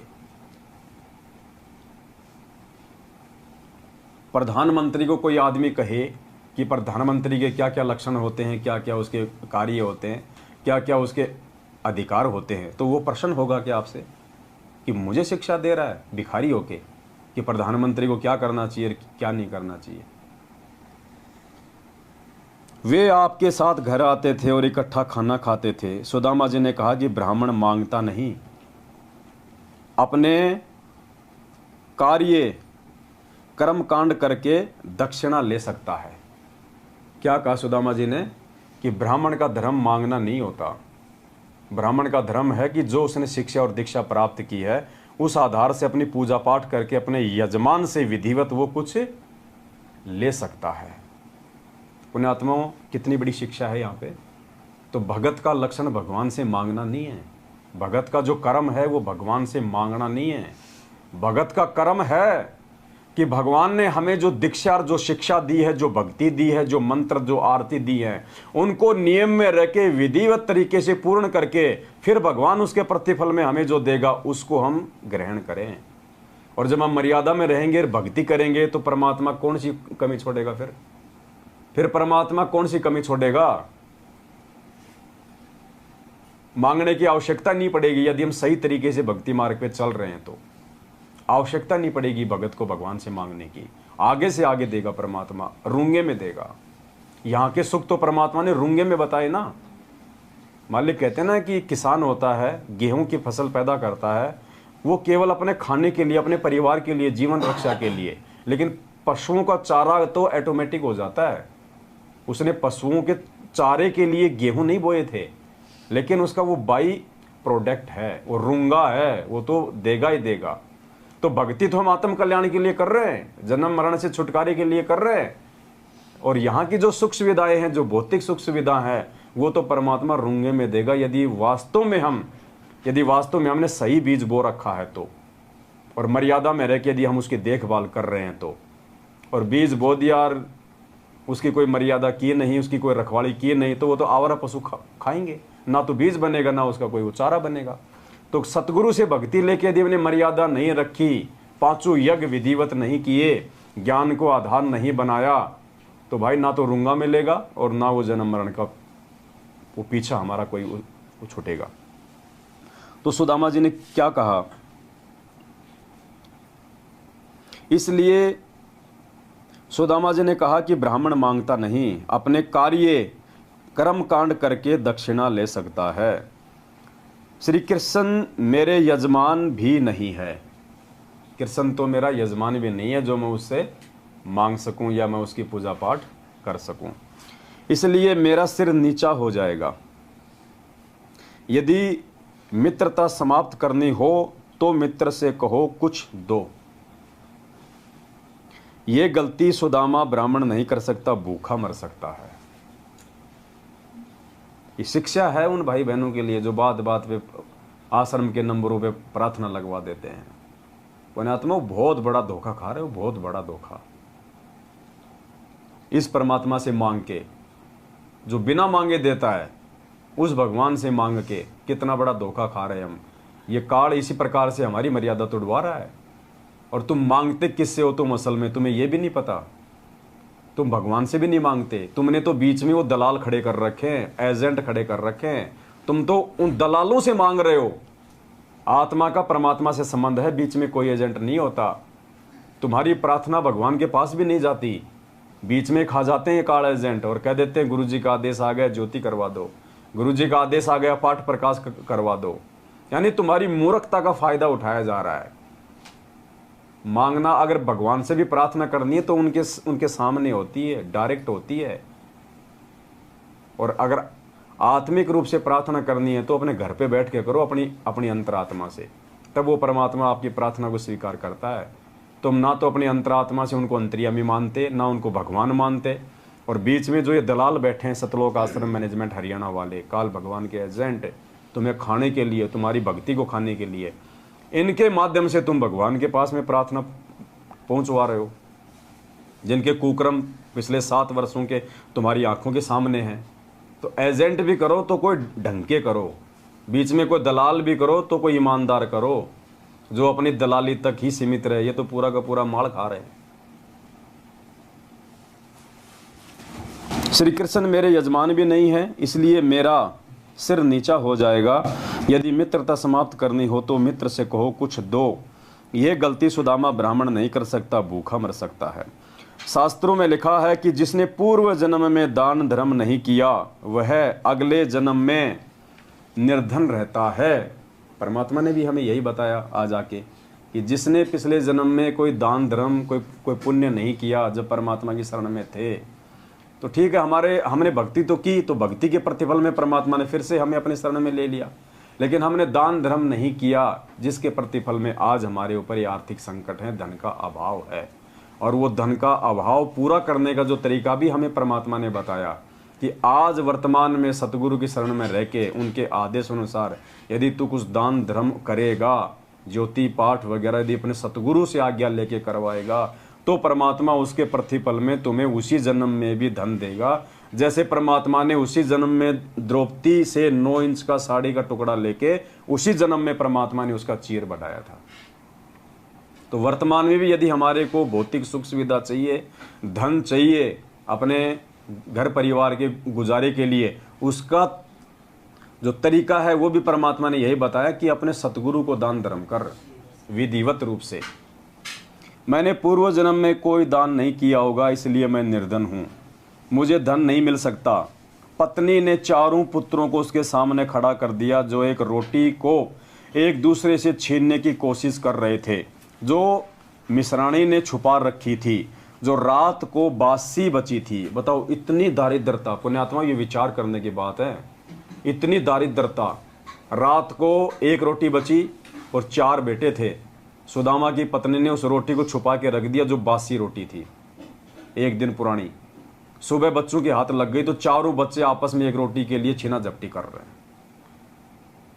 इतनी दारिद्रता उस परिवार में थी। जब बच्चे एक रोटी के लिए छीना झपटी कर रहे हैं तो पुण्यात्माओं, सुदामा की पत्नी सुदामा तो क्या खाते होंगे, क्योंकि हर बाप चाहता है, हर माँ चाहती है कि पहले उसके बच्चे का पेट भरे। इतनी दारिद्रता, ये कथा परमात्मा ने ऐसे नहीं लिखी। सुदामा जैसे लाखों भगत हो गए, दुनिया में आए गए, परमात्मा ने अपने हाथ काले नहीं किए लिख के। कुछ विशेष आत्माओं का जो प्रकरण होता है वही परमात्मा अपने सदग्रंथों में अपने हाथ से लिखते हैं।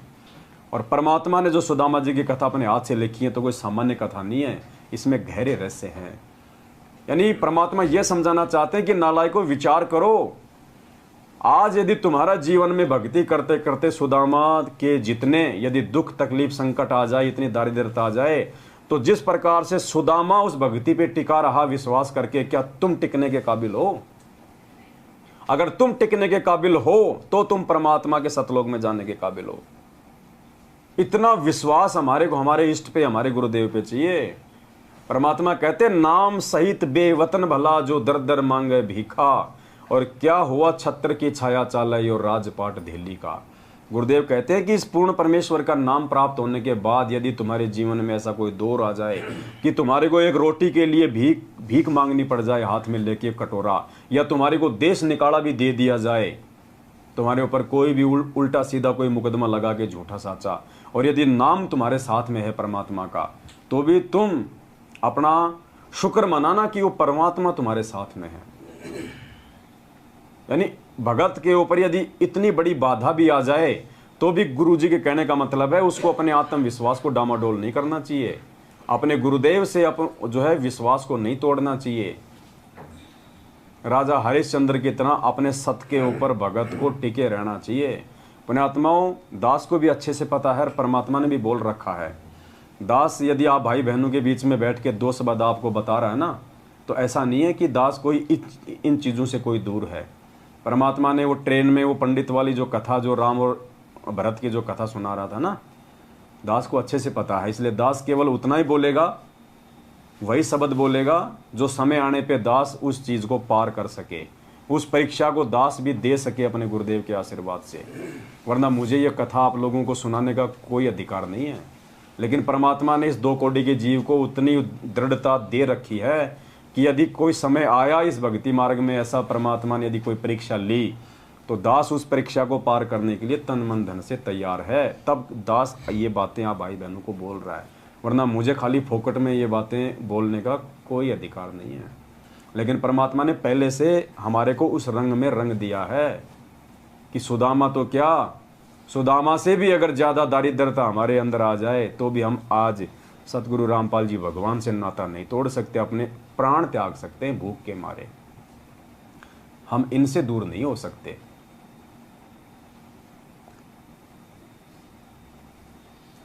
पत्नी ने चारों पुत्रों को उसके सामने खड़ा कर दिया जो एक रोटी के लिए एक दूसरे से छीनने की कोशिश कर रहे थे, जो मिश्राणी जी ने छुपा रखी थी, जो रात को बासी बची हुई थी।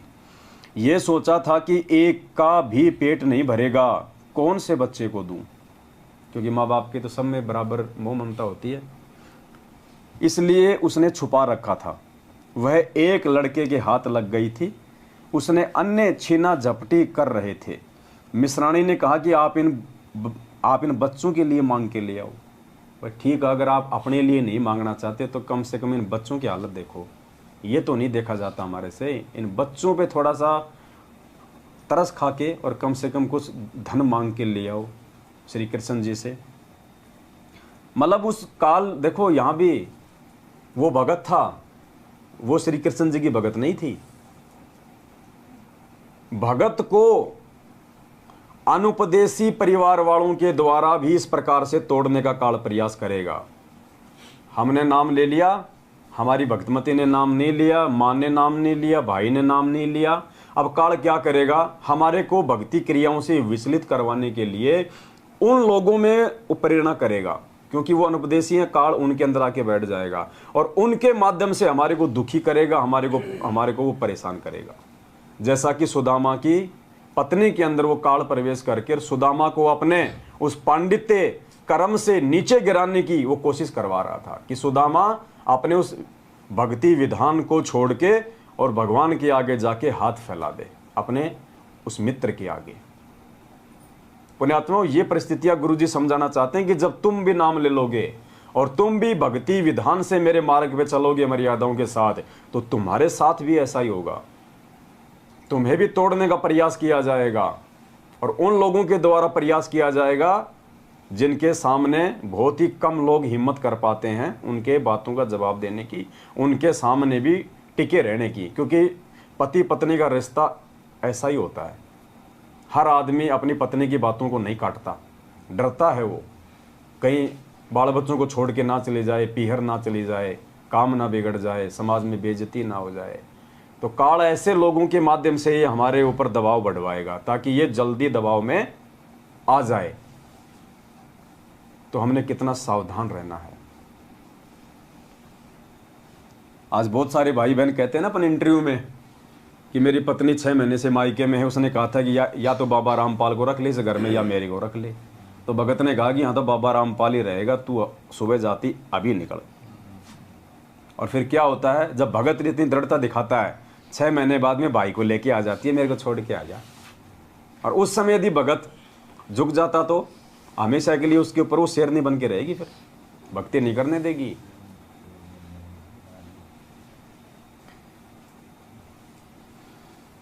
मिश्राणी जी ने कहा कि आप इन बच्चों के लिए मांग लाओ।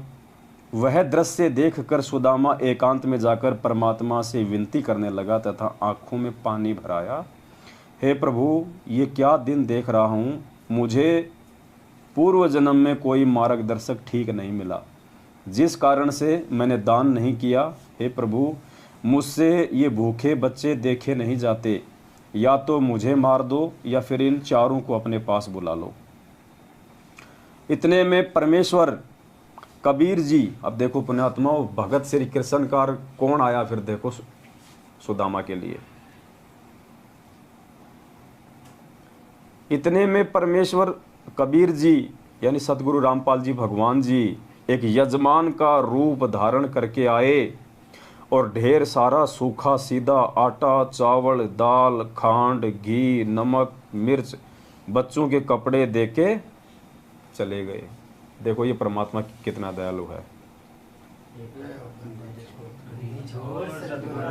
जी भगवान की जय। तो पुण्यात्मा परमात्मा शिक्षा दे रहा है कि हमारे लिए कौन सी कमी छोड़ देगा। आज वर्तमान समय में जो हम सीधे हम उनके भगत हैं।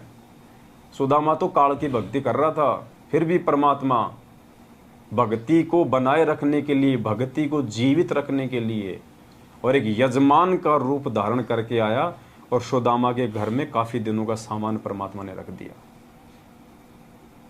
भक्ति किसकी कर रहा है, मांगने का वो किससे प्रयास कर रहा है। इसलिए परमात्मा कहते हैं ना, जगत का पेख ना पेख्या और धनी का नाम ना लेख्या।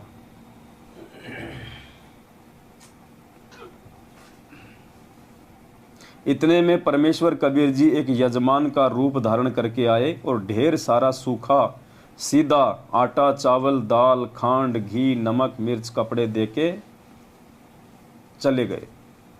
ब्राह्मणी ने तुरंत भोजन बनाया, बच्चों को परोसा।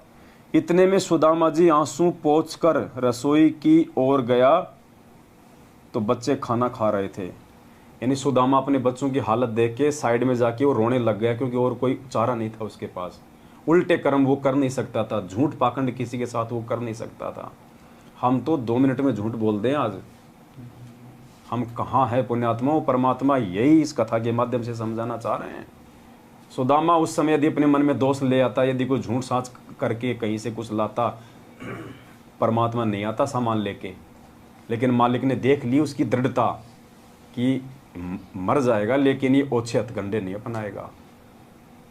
और भगवान कितना दयालु होता है। परमात्मा कहते हैं बाप से ज़्यादा बच्चे माँ को 100 गुना ज़्यादा प्यारे होते हैं, और माँ से भी हजारों गुना ज़्यादा सतगुरु को अपना शिष्य प्यारा होता है।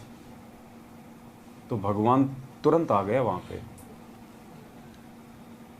इतने में सुदामा जी आंसू पोंछकर रसोई की ओर गया तो बच्चे खाना खा रहे थे। पूछने पर पता चला कि कोई भगत आया था, ये सामान दान कर गया। सुदामा जी ने पूछा कि क्या नाम बताया था। पत्नी ने कहा कि दामोदर नाम बताया था। सुदामा जी ने अपने दिमाग पर जोर दिया तो कोई भी दामोदर नाम का यजमान उनका नहीं था। उस नाम का कोई भी व्यक्ति नगरी में भी नहीं था। उस दिन के अतिरिक्त 3 दिन का राशन पूरे परिवार का था। पत्नी ने फिर आग्रह किया कि आप श्री कृष्ण जी से कुछ मांग कर ले आओ। तो सुदामा जी ने हाँ कर दी। एंड में सुदामा जी ने कहा कि ठीक है, परंतु मन में यही था कि जाकर आ जाऊंगा पर मांगूंगा नहीं। किसी मित्र या रिश्तेदारी में जाते समय उनके लिए घर से कुछ मिठाई बनवाकर ले जाने की परंपरा थी। उसके स्थान पर पत्नी ने 3 मुट्ठी यानी 250 ग्राम चावल भूनकर भगत की चद्दर के पल्ले से बांध दिए। सुदामा जी द्वारिका में तीसरे दिन शाम को पहुंचा। मैले कपड़े, टूटी जूती, एक भिखारी जैसे वेश में श्री कृष्ण जी के राजभवन के सामने द्वार पर जाकर खड़ा हो गया और द्वारपाल से अंदर जाने के लिए आज्ञा चाही। तो द्वारपाल ने परिचय पूछा, कौन हो, क्या नाम है, कहाँ से आए हो, क्या काम है। यह राजा का राजभवन है, आपको किससे मिलना है। सुदामा जी ने अपना परिचय दिया। फिर द्वारपाल ने कहा कि पहले हम महाराज जी से आज्ञा लेकर आएंगे, यदि आज्ञा हुई तो आपको अंदर उनसे मिलवाएंगे। द्वारपाल ने श्री कृष्ण जी को सब पता बताया तो श्री कृष्ण नंगे पैरों सिंहासन छोड़कर दौड़े दौड़े आए। यानी परमात्मा कह रहे हैं कि 3 लोक का भगवान भी अपने भक्तों से, जो उसकी विधिवत भक्ति करता है, उससे इतना प्रेम करता है। नंगे दौड़े भगवान वहां से, श्री कृष्ण जी त्रिलोकीनाथ भगवान विष्णु। पुण्यात्मा, ये परमात्मा कौन सी कमी छोड़ देगा हमारे लिए, लेकिन हमें विश्वास नहीं है। उस श्री कृष्ण जी के भक्तों के काम भी इन्हीं सतगुरु रामपाल जी भगवान ने सारे।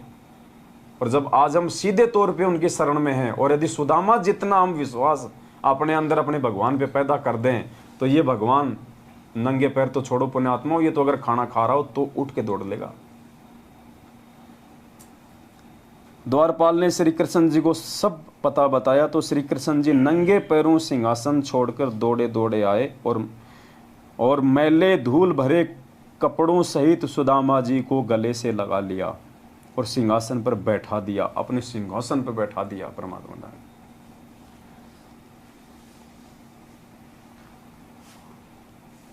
अभी खेल पुण्यात्मा कुछ हो रही हैं, श्री कृष्ण जी कहाँ दौड़ लेंगे और कहाँ इस मैले कुचेले को अपने सीने से लगा लेंगे। जैसे सबरी के झूठे भेर रामचंद्र रूप में श्री कृष्ण जी ने सतगुरु रामपाल जी भगवान ने खाए थे, वो नहीं खा सकता था। राजा था, कितना अहंकार होता है, कितना अभिमान होता है।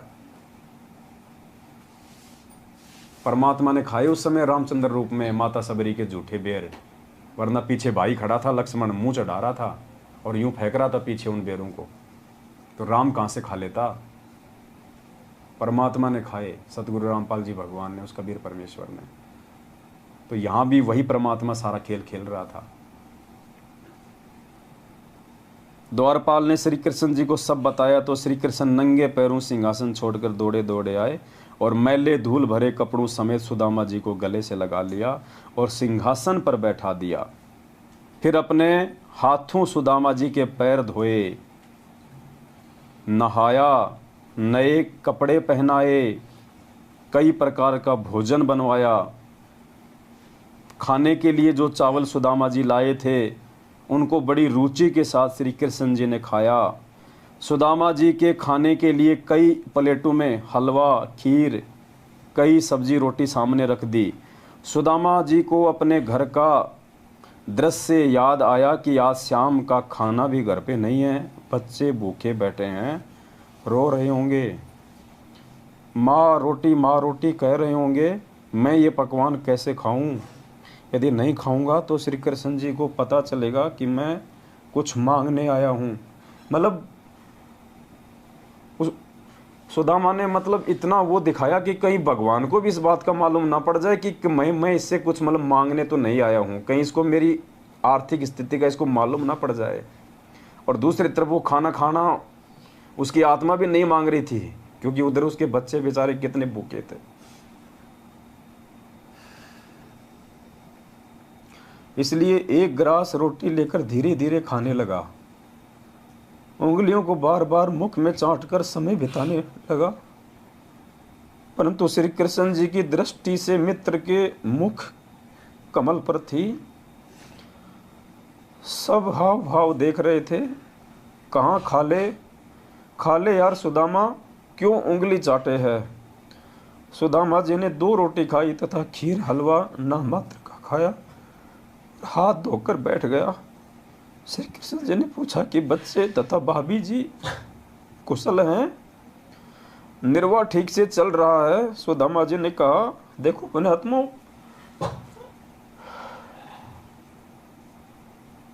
हम तो सुदामा के पैर के लायक भी नहीं है, उसके चरणों की धूल भी नहीं है, और बात करते हैं हम सतलोक जाने की।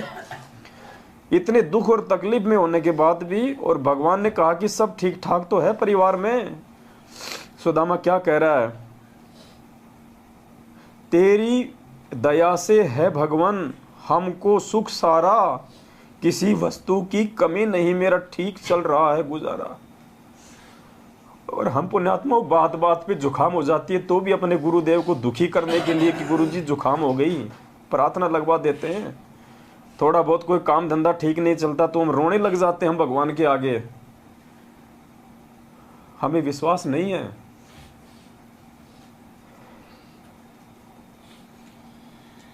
हमारी आदतों को बिगाड़ा जा रहा है काल भगवान के द्वारा, इस मैनेजमेंट वालों को निमित्त बना के।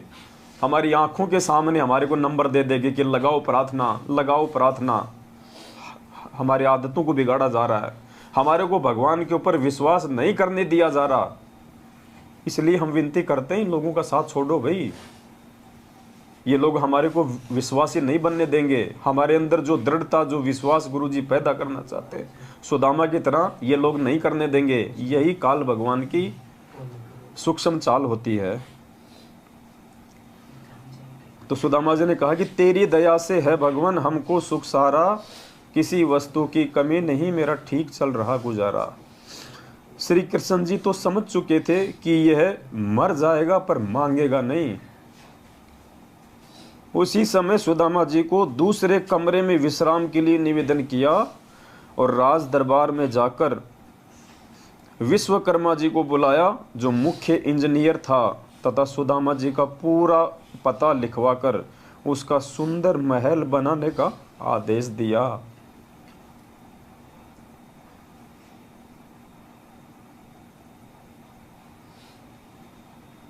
हमें जो गुरुजी देना चाहते हैं ना इस भक्ति के प्रतिफल में, हमें मांगना भी नहीं आता। परमात्मा पता नहीं हमें क्या देना चाहता है, और हम लोग छोटी छोटी चीजें मांग के उस परमात्मा की नजरों से हम नीचे गिर जाते हैं।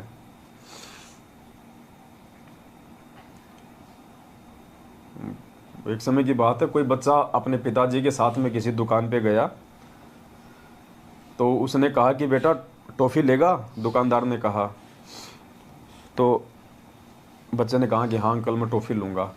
बोला बेटा ले ले, ये डब्बा है, इसमें निकाल ले। बच्चे ने नहीं निकाली। बोला बेटा ले ले इस डब्बे के अंदर। बच्चे ने हाथ आगे नहीं बढ़ाया। तो बोला बेटा तू क्यों नहीं ले रहा? बोले अंकल जी मेरा हाथ बहुत छोटा है, अगर मैं मेरे हाथ से उठाऊंगा तो क्या पता 4 टॉफी आएंगी, 5 टॉफी आएंगी, और आप यदि अपने हाथ से दोगे तो बहुत सारी आएंगी। तो पुण्यात्मा अगर भगवान अगर भगत की भक्ति से प्रसन्न होकर अगर अपनी इच्छा से उसको कुछ देगा, पता नहीं परमात्मा क्या दे दे। और हम नालायक एक कार, एक कोठी, एक मकान, अपने बच्चों की नौकरी मांग मांग के, और जो परमात्मा हमें जो देना चाहता है वास्तव में, हम उससे भी हम दूर हो जाते हैं।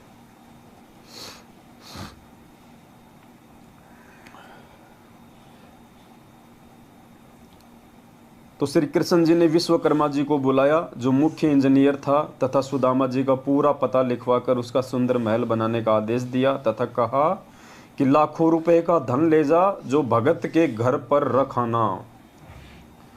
ये कार्य 1 सप्ताह में होना चाहिए। विश्वकर्मा जी ने 6 दिन में कार्य संपूर्ण करके रिपोर्ट दे दी। सुदामा जी प्रतिदिन चलने के लिए कहते तो श्री कृष्ण जी विशेष विनय करके रोके रहे। 7वें दिन सुदामा वहां से चल पड़ा। नए बहुमूल्य वस्त्र पहने हुए थे, रास्ते में सोचता हुआ आ रहा था। अब देखना पुण्यात्मा भगत कहाँ पे मार खा जाता है, जहां सुदामा भी जो है मार खा गया। सुदामा ने उनको अंतर्यामी नहीं माना, उनको परमात्मा नहीं माना, घट घट का वासी नहीं माना। सुदामा भी कहाँ अपने मित्र के प्रति मन में दोष पैदा करके मार खा गया। ये बहुत ही इंपॉर्टेंट टॉपिक है। अगर भगवान अगर हमारे को राहत नहीं भी दे रहा है, हमारे जीवन में छोटा मोटा कोई संकट आ गया और गुरुजी यदि हमारे को राहत नहीं दे रहे, पुण्यात्मा मन में दोष पैदा नहीं करना, मन में दोष पैदा नहीं करना कि भक्ति सही है या नहीं है, गुरुजी पता नहीं सही है या नहीं है। अब देखना सुदामा कहां मार खा गया।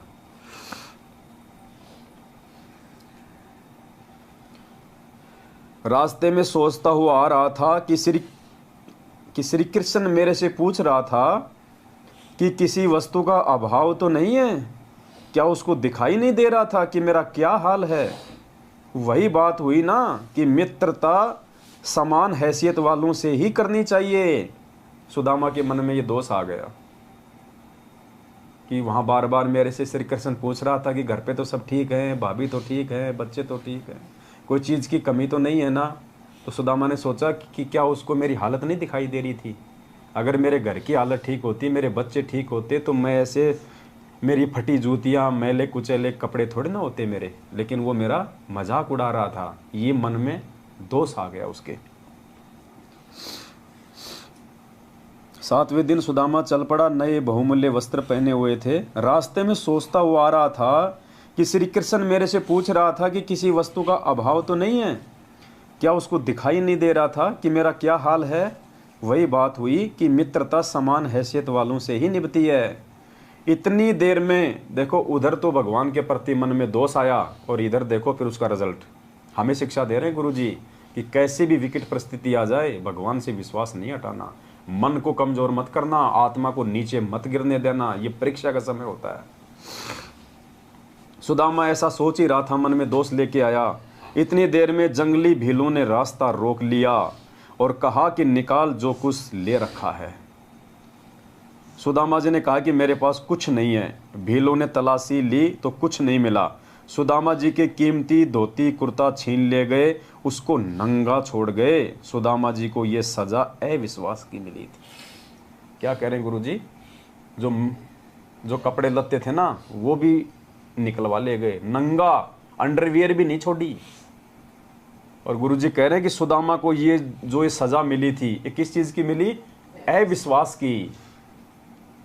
ये हमें शिक्षा दे रहे हैं गुरुजी कि नाम दीक्षा लेने के बाद अपने भगवान पे अविश्वास नहीं करना बिल्कुल भी, चाहे दुनिया इधर से उधर क्यों ना हो जाए, काल तुम्हें कितना भी तोड़ने मरोड़ने का प्रयास क्यों ना करे, तुम्हारे मन में कितने भी विक्षेप पैदा क्यों ना करे। जैसे अर्जुन और सर्जुन मार खा गए थे भगवान पे अविश्वास करके, भगवान पे शंका करके। जब लोगों ने कहा ना कि तुम कहाँ मर गए थे, यहाँ तो कबीर ने ऐसा कांड कर दिया, बड़े बाजार में बेइज्जती कर दी, हमारे को मुंह दिखाने के लायक नहीं छोड़ा, तो अर्जुन सर्जुन ने पहले तो हिम्मत दिखाई, बड़े नालायको तुम क्या बोल रहे हो, तुम्हारे मुंह में कीड़े पड़ जाने चाहिए, तुम गुरुजी के बारे में ऐसा बोल रहे हो। तो फिर लोगों ने कहा कि तेरे को विश्वास नहीं है क्या, उस वैश्या के घर पे जाके देख ले, वहीं मिलेंगे गुरुजी तेरे को, रोज जाते हैं। तो अर्जुन सर्जुन के मन में क्या आया पता है? उन्होंने बोला भाई अगर आंखों से देख लेंगे तो मानेंगे, वही मार खा गए। वहां जाना और गुरुजी को शिक्षा देना तो पुण्यात्मा बहुत दूर की बात है, वो वहीं मार खा गए थे कि अगर आंखों देख लेंगे तो मानेंगे। इसका मतलब उनको विश्वास नहीं था कि गुरुजी ऐसा कर भी सकते हैं, वही मार खा गए वो। और वहां जाके तो उन्होंने अपने कर्म फोड़े लिए भगवान को शिक्षा देके कि गुरुजी बाहर आपकी बदनामी हो रही है, ये नीच का घर है, आपको यहाँ नहीं बैठना चाहिए। तो सुदामा के भी मन में दोष आ गया। सुदामा जी को यह सजा अविश्वास की मिली थी। तो पुण्यात्मा चाहे कुछ भी हो जाए, अरे गर्दन कौन सी बड़ी बात है, आज से पहले हमारे असंख्य जन्म हो लिए, हम कोई सुख शांति की मौत तो मुश्किल से 1-2% ही मरे होंगे, बाकी तो हम दुर्घटनाओं में मरे हैं। कोई बीमारी से तड़प तड़प के मरा है, कोई सेना में होगा तो दुश्मन ने उसका गला काट दिया होगा। आजकल तो गोलियों से मार देते हैं, पहले तो चाकू से मारते थे, गले काट दिया करते थे। कितनी बार हम बकरे बने, कसाई ने हमारे वो गले काटे। अरे ये जन्म में भी मर जाएंगे और क्या होगा इससे ज्यादा। मालिक कहते हैं सिर साटे की भक्ति है और कछु नहीं बात, सिर के साटे पाइए अवगत अलखनाथ, और शीश तुम्हारा जाएगा तू कर सतगुरु को दान, मेरा मेरी छोड़ दे यो ही गई मैदान। और गुरुजी कहते हैं करोड़ों शीश तूने दे दिए यम राजा की फेट। फेट यानी वो तो झटके से लेता है, कहीं कोई सैनिक बना के मार देगा लड़ाई में, कहीं कोई बकरा बना के आपका उड़ा देगा गर्दन। फेंट यानी झटके से। तो गुरुजी कहते हैं कि करोड़ों शीश तूने दे दिए यम राजा की फेंट, एक शीश दे के देख ले सतगुरु अपने की भेंट। भेंट यानी प्यार से। ये वर्तमान शीश गुरुजी कह रहे हैं तू अपने गुरुजी के चरणों में रख दे। जो गुरुजी कहे उनके प्रत्येक वचन की पालना करो, प्रत्येक मर्यादा निभाओ, वो होता है शीश देना। गुरुजी ये नहीं करेगी तू अपने यहाँ से मेरे को दे दे काट के। शीश देने का मतलब है समर्पित हो जाना गुरुजी के प्रति। उनके वचन को तोड़वाने के लिए अगर ब्रह्मा विष्णु महेश भी आ जाए तो भी सामने अड़ जाओ कि बेटा साइड में हो ले, तेरी नहीं चलेगी, ये पिछली पीढ़ी है। और यहाँ हमारे जैसे 2 कोटी के हमारे भाई बहन हमारे को 6 महीने में कांग्रेस को वोट डलवा देते हैं, 6 महीने में बीजेपी को डलवा देते हैं, रक्तदान करवा देते हैं, देह दान करवा देते हैं, गुंडों की सीबीआई जांच करवा देते हैं। मिनट मिनट में हमारी मर्यादा तोड़वा रहे हैं। कहाँ हमारे अंदर दृढ़ता है, कहाँ ज्ञान है। तो परमात्मा कहते हैं ये सजा सुदामा जी को अविश्वास की मिली, नंगा करके छोड़ दिया, नंगा करके। भगवान ने जो कपड़े पहना के भेजे थे वापस उतरवा लिए भगवान ने। शाम को सूर्य अस्त के बाद अपनी झोपड़ी से थोड़ी दूरी पर अंधेरे में एक पेड़ के नीचे खड़ा होकर देखने लगा कि झोपड़ी किसी ने उखाड़ के फेंक रखी है। उसको नहीं पता था कि भगवान ने यहाँ पे महल खड़ा कर दिया। उसने देखा कि भाई हो सकता है किसी जमींदार ने या किसी व्यक्ति ने तो मेरी झोपड़ी भी उखाड़ के फेंक दी, उसने अपना तो यहाँ पे महल बना के खड़ा कर दिया और दुखी हो गया। उसके स्थान पर आलीशान महल 2 मंजिल बना है। सुदामा जी दुखी हुए कि किसी ने झोपड़ी भी उखाड़ दी और कब्जा करके अपना मकान बना लिया। बच्चे तथा पत्नी पता नहीं कहाँ भूख के मारे डूब कर मर गए होंगे। अब जीवित रहकर भी क्या करना है, मैं भी दरिया में समाधि लेकर जीवन अंत करता हूँ। यदि परिवार जीवित भी होगा तो भूख के मारे तड़फ रहा होगा, मेरे से देखा नहीं जाएगा। वहाँ से ये सोच के चलने लगा था। उसकी पत्नी महल पर खड़ी होकर अपने पति के आने की बाट देख रही थी। ये विचार कर रही थी कि ब्राह्मण जी अपनी झोपड़ी को ना पाकर कुछ बुरी ना सोच लें, इसलिए द्वारिका के रास्ते पर टकटकी लगाए खड़ी थी। उसने उसी समय एक व्यक्ति अंधेरे में खड़ा महसूस हुआ। मिश्राणी शीघ्रता से दीपक लेकर उस ओर चली। सुदामा जी पेड़ की ओट में होकर देखने लगा कि यह स्त्री कौन है। पेड़ की ओट में इसलिए हो गया क्योंकि वो नंगा था, शर्म के मारे पेड़ की ओट में हो गया कि ये औरत कौन है। क्यों, उसने तो अच्छे खासे कपड़े पहन रखे थे, जेवर पहन रखे थे। उसने सोचा मेरी औरत तो हो ही नहीं सकती। मिश्राणी जी शीघ्रता से दीपक लेकर उस ओर चली। सुदामा जी पेड़ की ओट में होकर देखने लगा कि ये स्त्री कौन है, दीपक लेकर कहाँ जाएगी। दीपक की रोशनी में सुदामा ने अपनी पत्नी को पहचान लिया, परंतु महल से आई है, ये क्या माजरा है। सुदामा जी ने कहा कि दीपक बुझाओ, मैं नंगा हूँ। रास्ते में भीलों ने मेरे वस्त्र छीन लिए जो श्री कृष्ण जी ने नए बहुत कीमती बनवाए थे। पंडितानी ने दीपक बुझा दिया। सुदामा ने पूछा कि ये महल किसने बना दिया, अपनी झोपड़ी किसने उखाड़ दी, आप किसके महल से आई हो, नौकरानी का कार्य करने लगी हो क्या। पंडितानी ने कहा कि हे स्वामी, ये महल आपके मित्र श्री कृष्ण जी ने बनवाया है। आपके जाने के चौथे दिन सैकड़ों कारीगर आए, साथ में बैलों पर पत्थर, ईंट, चूना तथा अन्न धन लाद कर लाए। 6 दिन में संपूर्ण करके चले गए। आओ, यह आपका महल है। पुण्यात्माओं, क्या कह रही है पंडितानी कि आपके जाने के बाद में सैकड़ों की संख्या में कारीगर आए और ये मकान बना के चले गए। आपके मित्र श्री कृष्ण जी ने बनवाया है। 650 साल पहले गुरु जी ने क्या बताया, भगवान ने 18 लाख लोगों को भंडारा करवाया। पुण्यात्माओं, उस समय भगवान पे विश्वास करने वाला सुदामा जैसा कोई उनका भगत नहीं था 64 लाख में। इसलिए भगवान को खुद ही भगत की भूमिका करनी पड़ी और आज हमारे को विश्वास दिलाने के लिए ये उदाहरण पेश करना पड़ा कि अगर तुम भगवान पे विश्वास करोगे इस प्रकार से तो परमात्मा तुम्हारे लिए क्या नहीं कर देगा।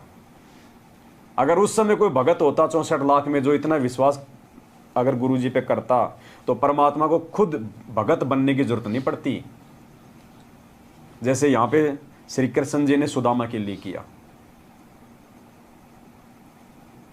अब 650 साल पहले कोई भगत था नहीं कोई सुदामा जैसा, वरना भगवान को लीला नहीं करनी पड़ती।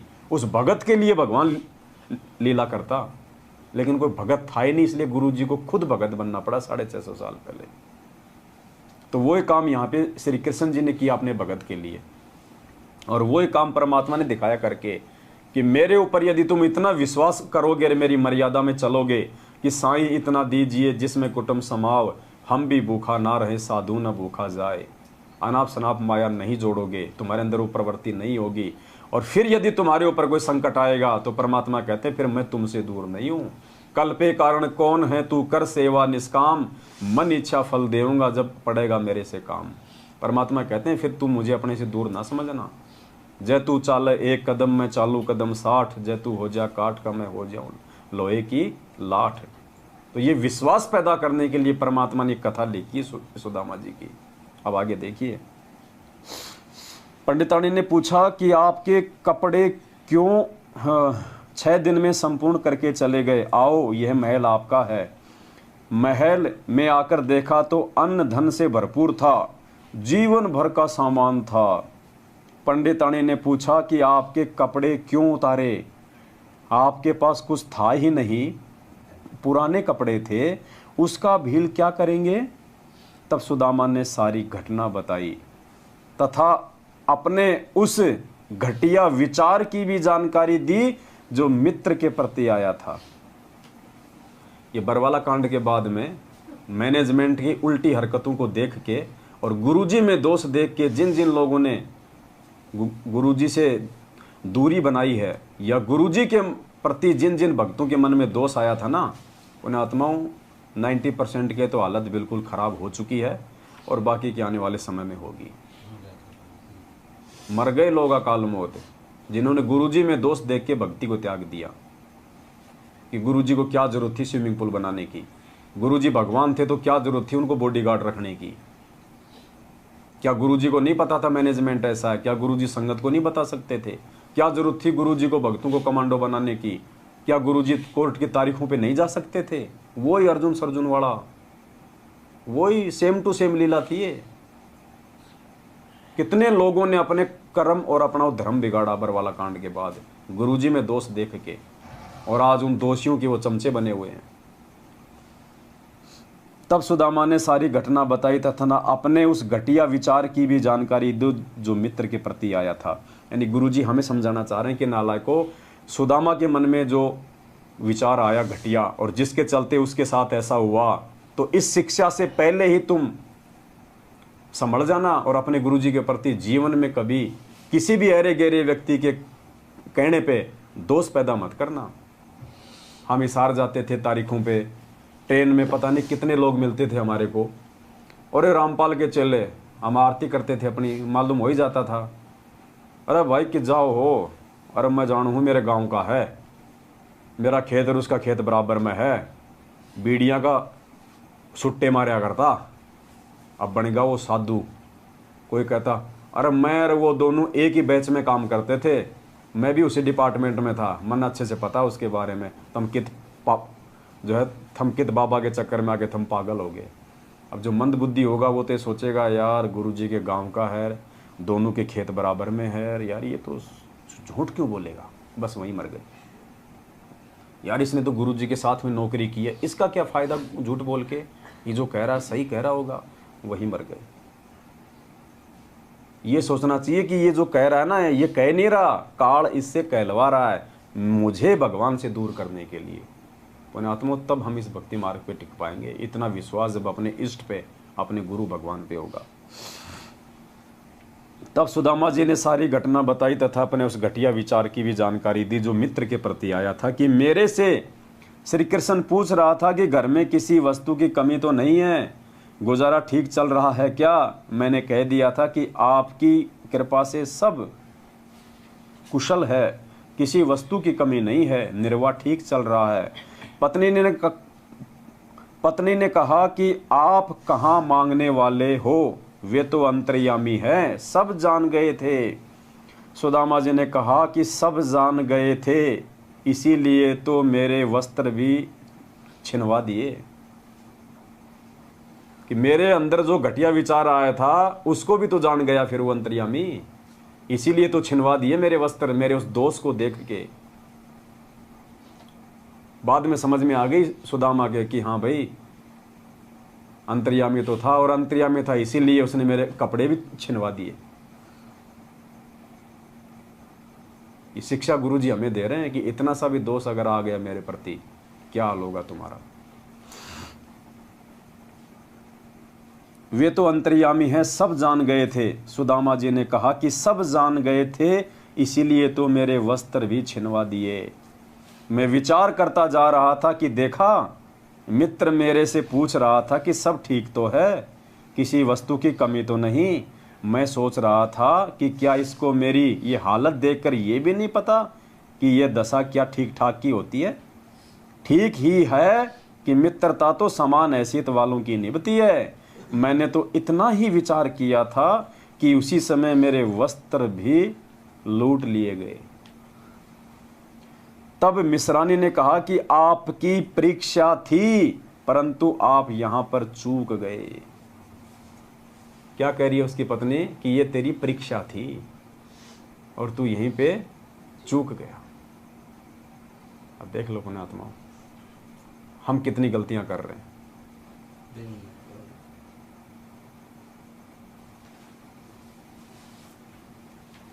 उसी का झटका आपको दिया। अब देख तेरे मित्र का कमाल। बच्चों के वस्त्र राजाओं जैसे हैं। 4 सिपाही चारों कोणों पर रखवाली कर रहे हैं।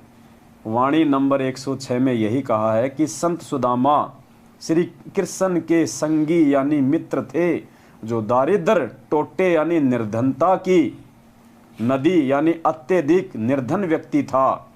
उसके चावल खाकर सोने के महल बख्श दिए, निशुल्क मुफ्त में दे दिए। विचार, गुरुजी कह रहे हैं विचार। श्री कृष्ण जी राजा थे। अपने मित्र की इतनी सहायता करना एक राजा के लिए कोई बड़ी बात नहीं है। इतनी सहायता तो एक प्रांत का मंत्री अपने मित्र की आसानी से कर सकता है। अब देखना परमात्मा ने क्या क्या किया अपने भक्तों के साथ। परमेश्वर कबीर जी ने एक अति निर्धन मुसलमान लुहार तैमूर लंग की 1 रोटी खाकर 7 पीढ़ी का राज बख्श दिया। उसने तो 3 मुट्ठी खाए थे चावल की, भगवान ने तो केवल 1 चपाती खाई थी और 7 पीढ़ी का राज दे दिया। उसने खाली सुदामा के जीवन को ही सफल किया और भगवान ने 7 पीढ़ी का राज बख्श दिया। राज जो पूरे विश्व का संचालन करता है, पूरा देश चलाता है। यानी गुरुजी कह रहे हैं कि उस श्री कृष्ण से आज तुम्हारा भगवान कितना समर्थ है, देख लो नालायको। और तुम, भगवान तो श्री कृष्ण से भी ज्यादा समर्थ तुम्हारा, लेकिन तुम भगत सुदामा से भी नीचे गिरे हुए। तो कैसे बात बनेगी? कैसे सतलोक की यात्रा कर पाओगे? कैसे वो दरवाजा देख पाओगे? एक अति निर्धन मुसलमान लुहार तैमूर लंग की 1 रोटी खाकर 7 पीढ़ी का राज बख्श दिया। उसी जीवन में तैमूर लंग राजा बना, जिसका राज्य विशाल था। दिल्ली की राजधानी पर उसने अपना प्रतिनिधि छोड़ा था। उसकी मृत्यु के उपरांत कुछ समय दिल्ली की गद्दी पर अन्य ने कब्जा कर लिया था। फिर तैमूर लंग के पोते बाबर ने दिल्ली पर कब्जा कर लिया। पहले तैमूर लंग का प्रतिनिधि दिल्ली पर बैठा रहता था। उसकी तीसरी पीढ़ी ने अपने आप को स्वतंत्र घोषित कर दिया। तब बाबर ने लड़ाई करके दिल्ली का राज्य प्राप्त किया। बाबर से औरंगजेब तक 6 पीढ़ी तक प्रथम तैमूर लंग।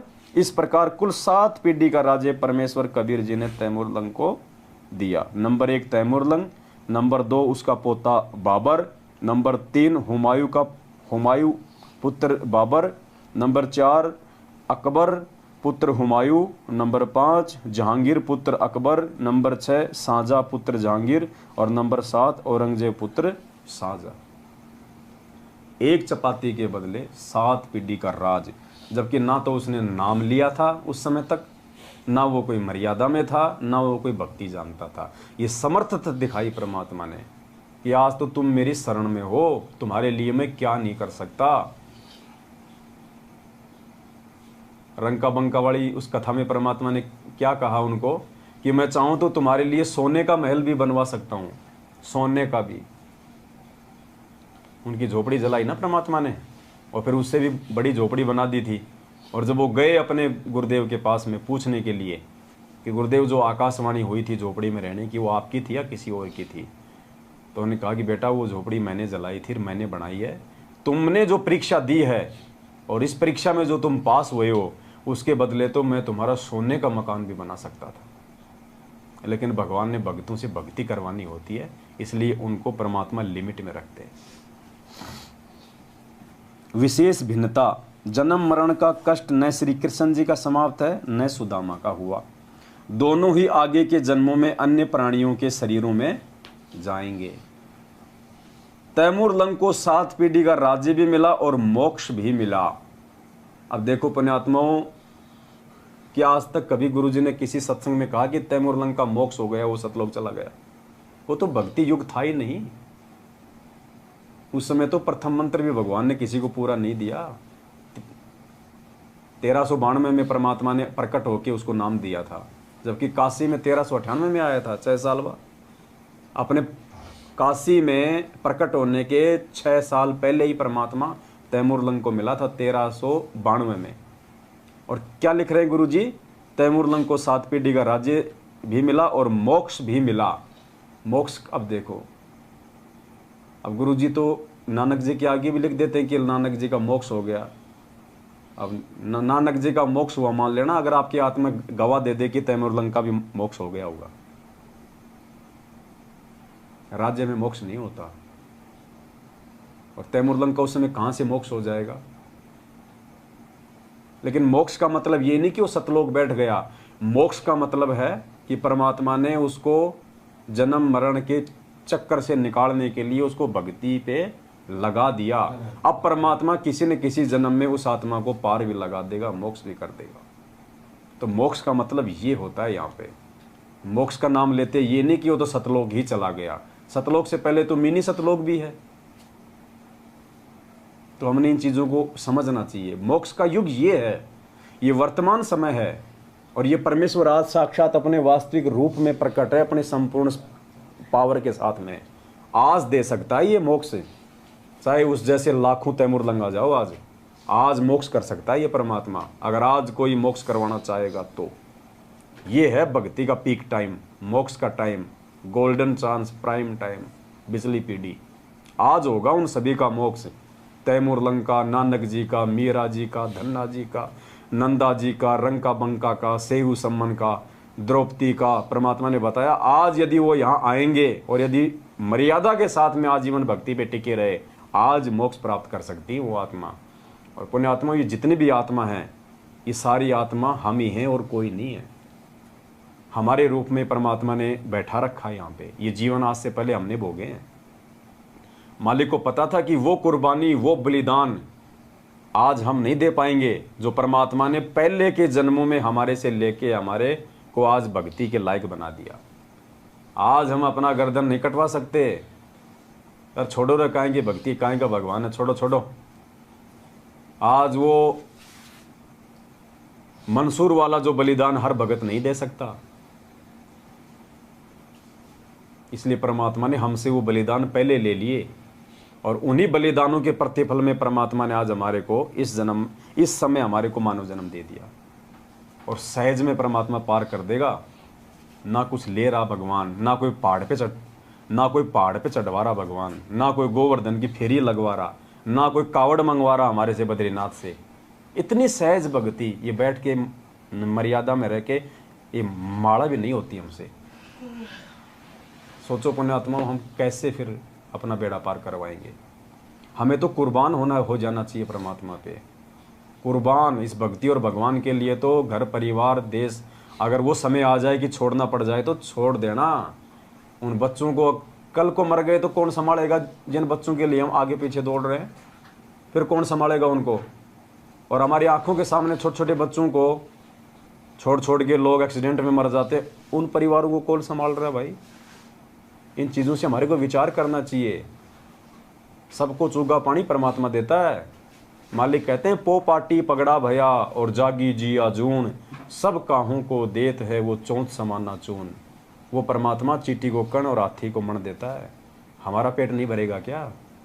हाथी कौन सा फैक्ट्री में काम करता है, गाड़ी चलाता है, और जितना हम एक महीने में नहीं खाते वो एक टाइम खाता है, उसका भी तो पेट भर रहा है भगवान।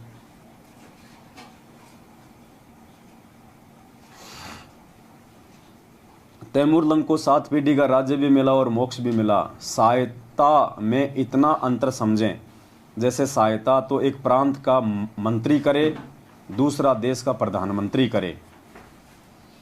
कबीर जी यानी सतपुरुष को प्रधानमंत्री जानो, और श्री कृष्ण विष्णु जी को प्रांत का एक मंत्री जानो। फिर भी बात भक्ति की चल रही है तो कबीर जी ने कहा है कि कबीर जो जाकी शरणा बसे ताको ताकी लाज, जल स्यो ही मछली चढ़े और बह जाते गजराज। पुण्यात्माओं,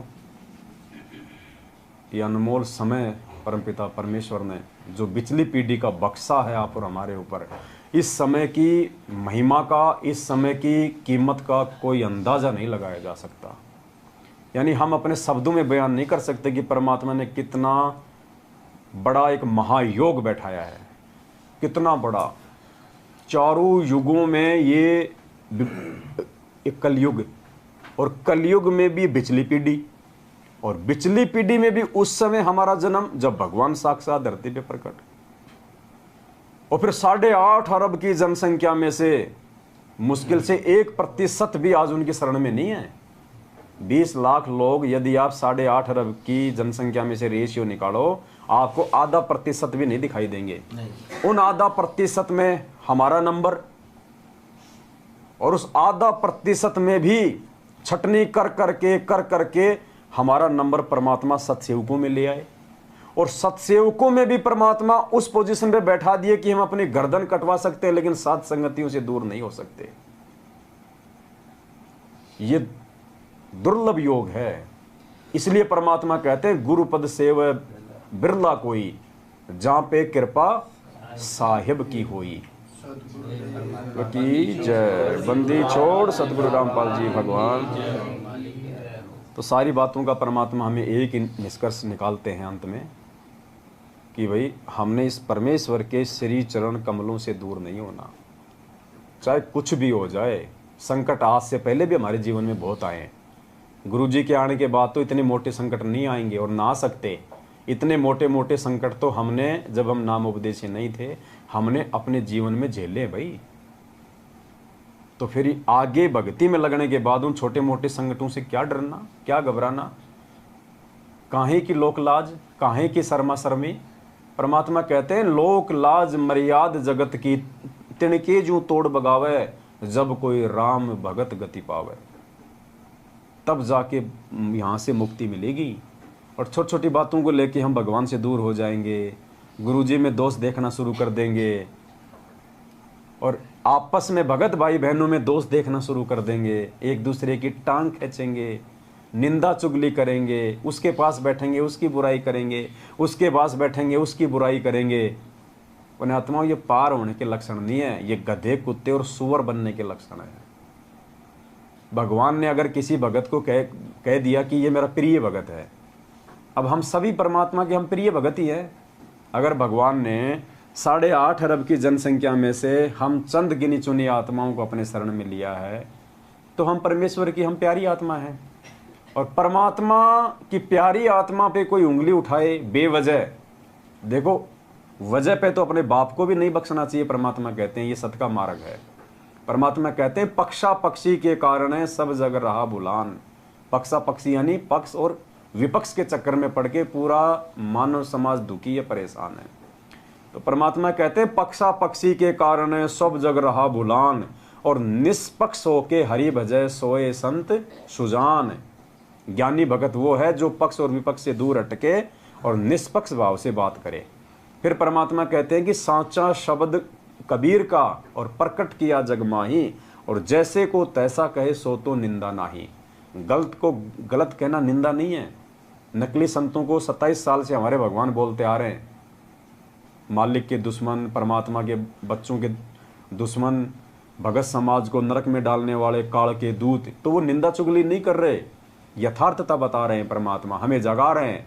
और 7 साल से सतलोक आश्रम मैनेजमेंट हरियाणा को, गुरुजी के परिवार को हम कह रहे हैं कि काल के दूत हैं, मर्यादा तुड़वा के भक्तों का सत्यानाश कर रहे हैं। गुरुजी के आदेशों की आड़ में भगत समाज को अपने धार्मिक धंधा बना के ये दुकानें खोल खोल के गांव गांव में लूट रहे हैं। तो हम उनकी निंदा नहीं कर रहे, हम यथार्थता बता रहे हैं, हम उनके प्रमाण दिखा रहे हैं, उनके जो कुकर्म है वो दिखा रहे हैं कि देखो 27 साल से भगवान ने जिन कुकर्मों को हमसे दूर करवाया, आज उन्हीं कुकर्मों में ये हमारे को धकेल रहे हैं। तो सच को सच कहना तो परमात्मा ने सिखाया है, वो निंदा चुगली में नहीं आता है।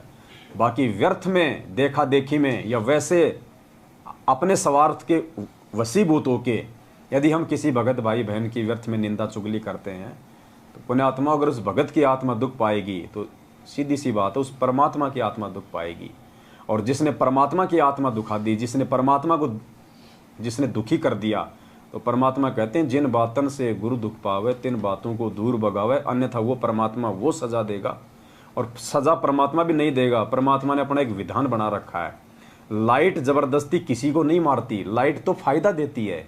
आपकी मिक्सी चलाएगी, जूस बना के पियो, गेहूं पीसेगी, आटे की रोटी खाओ, आपका फ्रिज को ठंडा करेगी, बढ़िया बढ़िया दूध पियो, हैं, काजू शेक, बादाम शेक को ठंडा करके पियो। बिजली तो हमेशा लाभ देती है, लेकिन जबरदस्ती बिजली के हाथ लगाओगे नंगे तार के तो वो उठा के भी दूर पटकेगी। इसलिए परमात्मा कहते हैं कि राम किसी को मारे नहीं, मारे तो हत्यारा राम, अपने आप ही मर जाएंगे ये कर कर खोटे काम। तो पुण्यात्माओं, हमने सतगुरु की शरण में आने के बाद में उन खोटे कर्मों से दूर रहना है। परमात्मा ने कितना अच्छा भगत समाज तैयार कर दिया, हमें कितने भाई बहन दे दिए। आज हमारी सगी बहनों से प्यारी हमें अपनी गुरु बहनें हैं। हमारे सगे भाई से ज़्यादा बढ़ के विश्वास और प्रेम आज हमारा हमारे गुरु भाइयों में है। और हम आपस में यदि एक दूसरे की निंदा चुगली करेंगे तो हम अपनी आने वाली पीढ़ियों को, भगत समाज को हम क्या शिक्षा देके जा रहे हैं?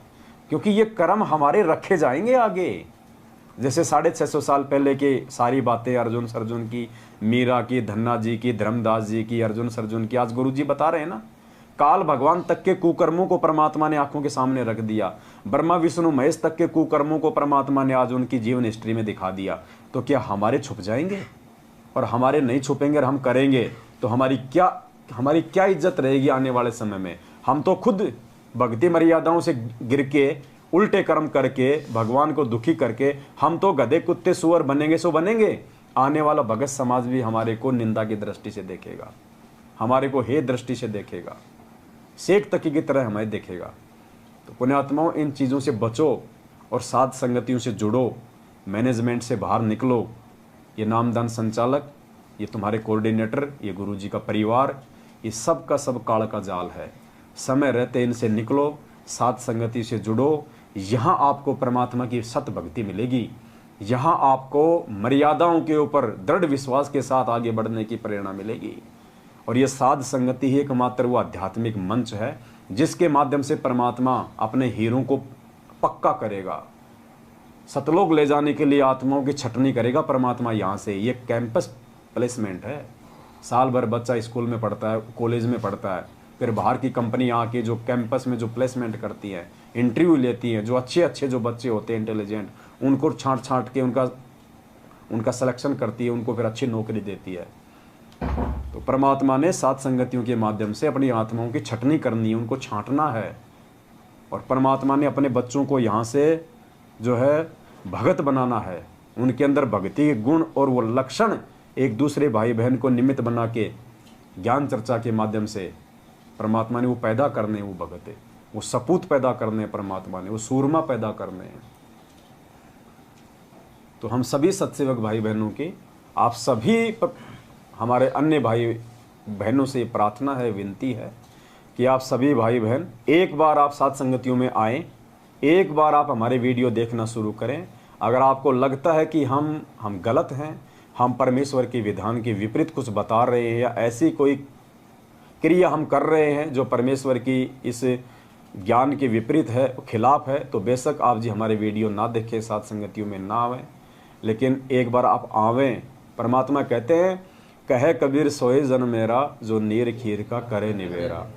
आप जब तक नीर खीर का निबेरा नहीं करोगे, जब तक आप सच और झूठ को दोनों को नहीं देखोगे, नहीं पहचानोगे, आप कैसे निर्णय करोगे कि सच क्या है और झूठ क्या है?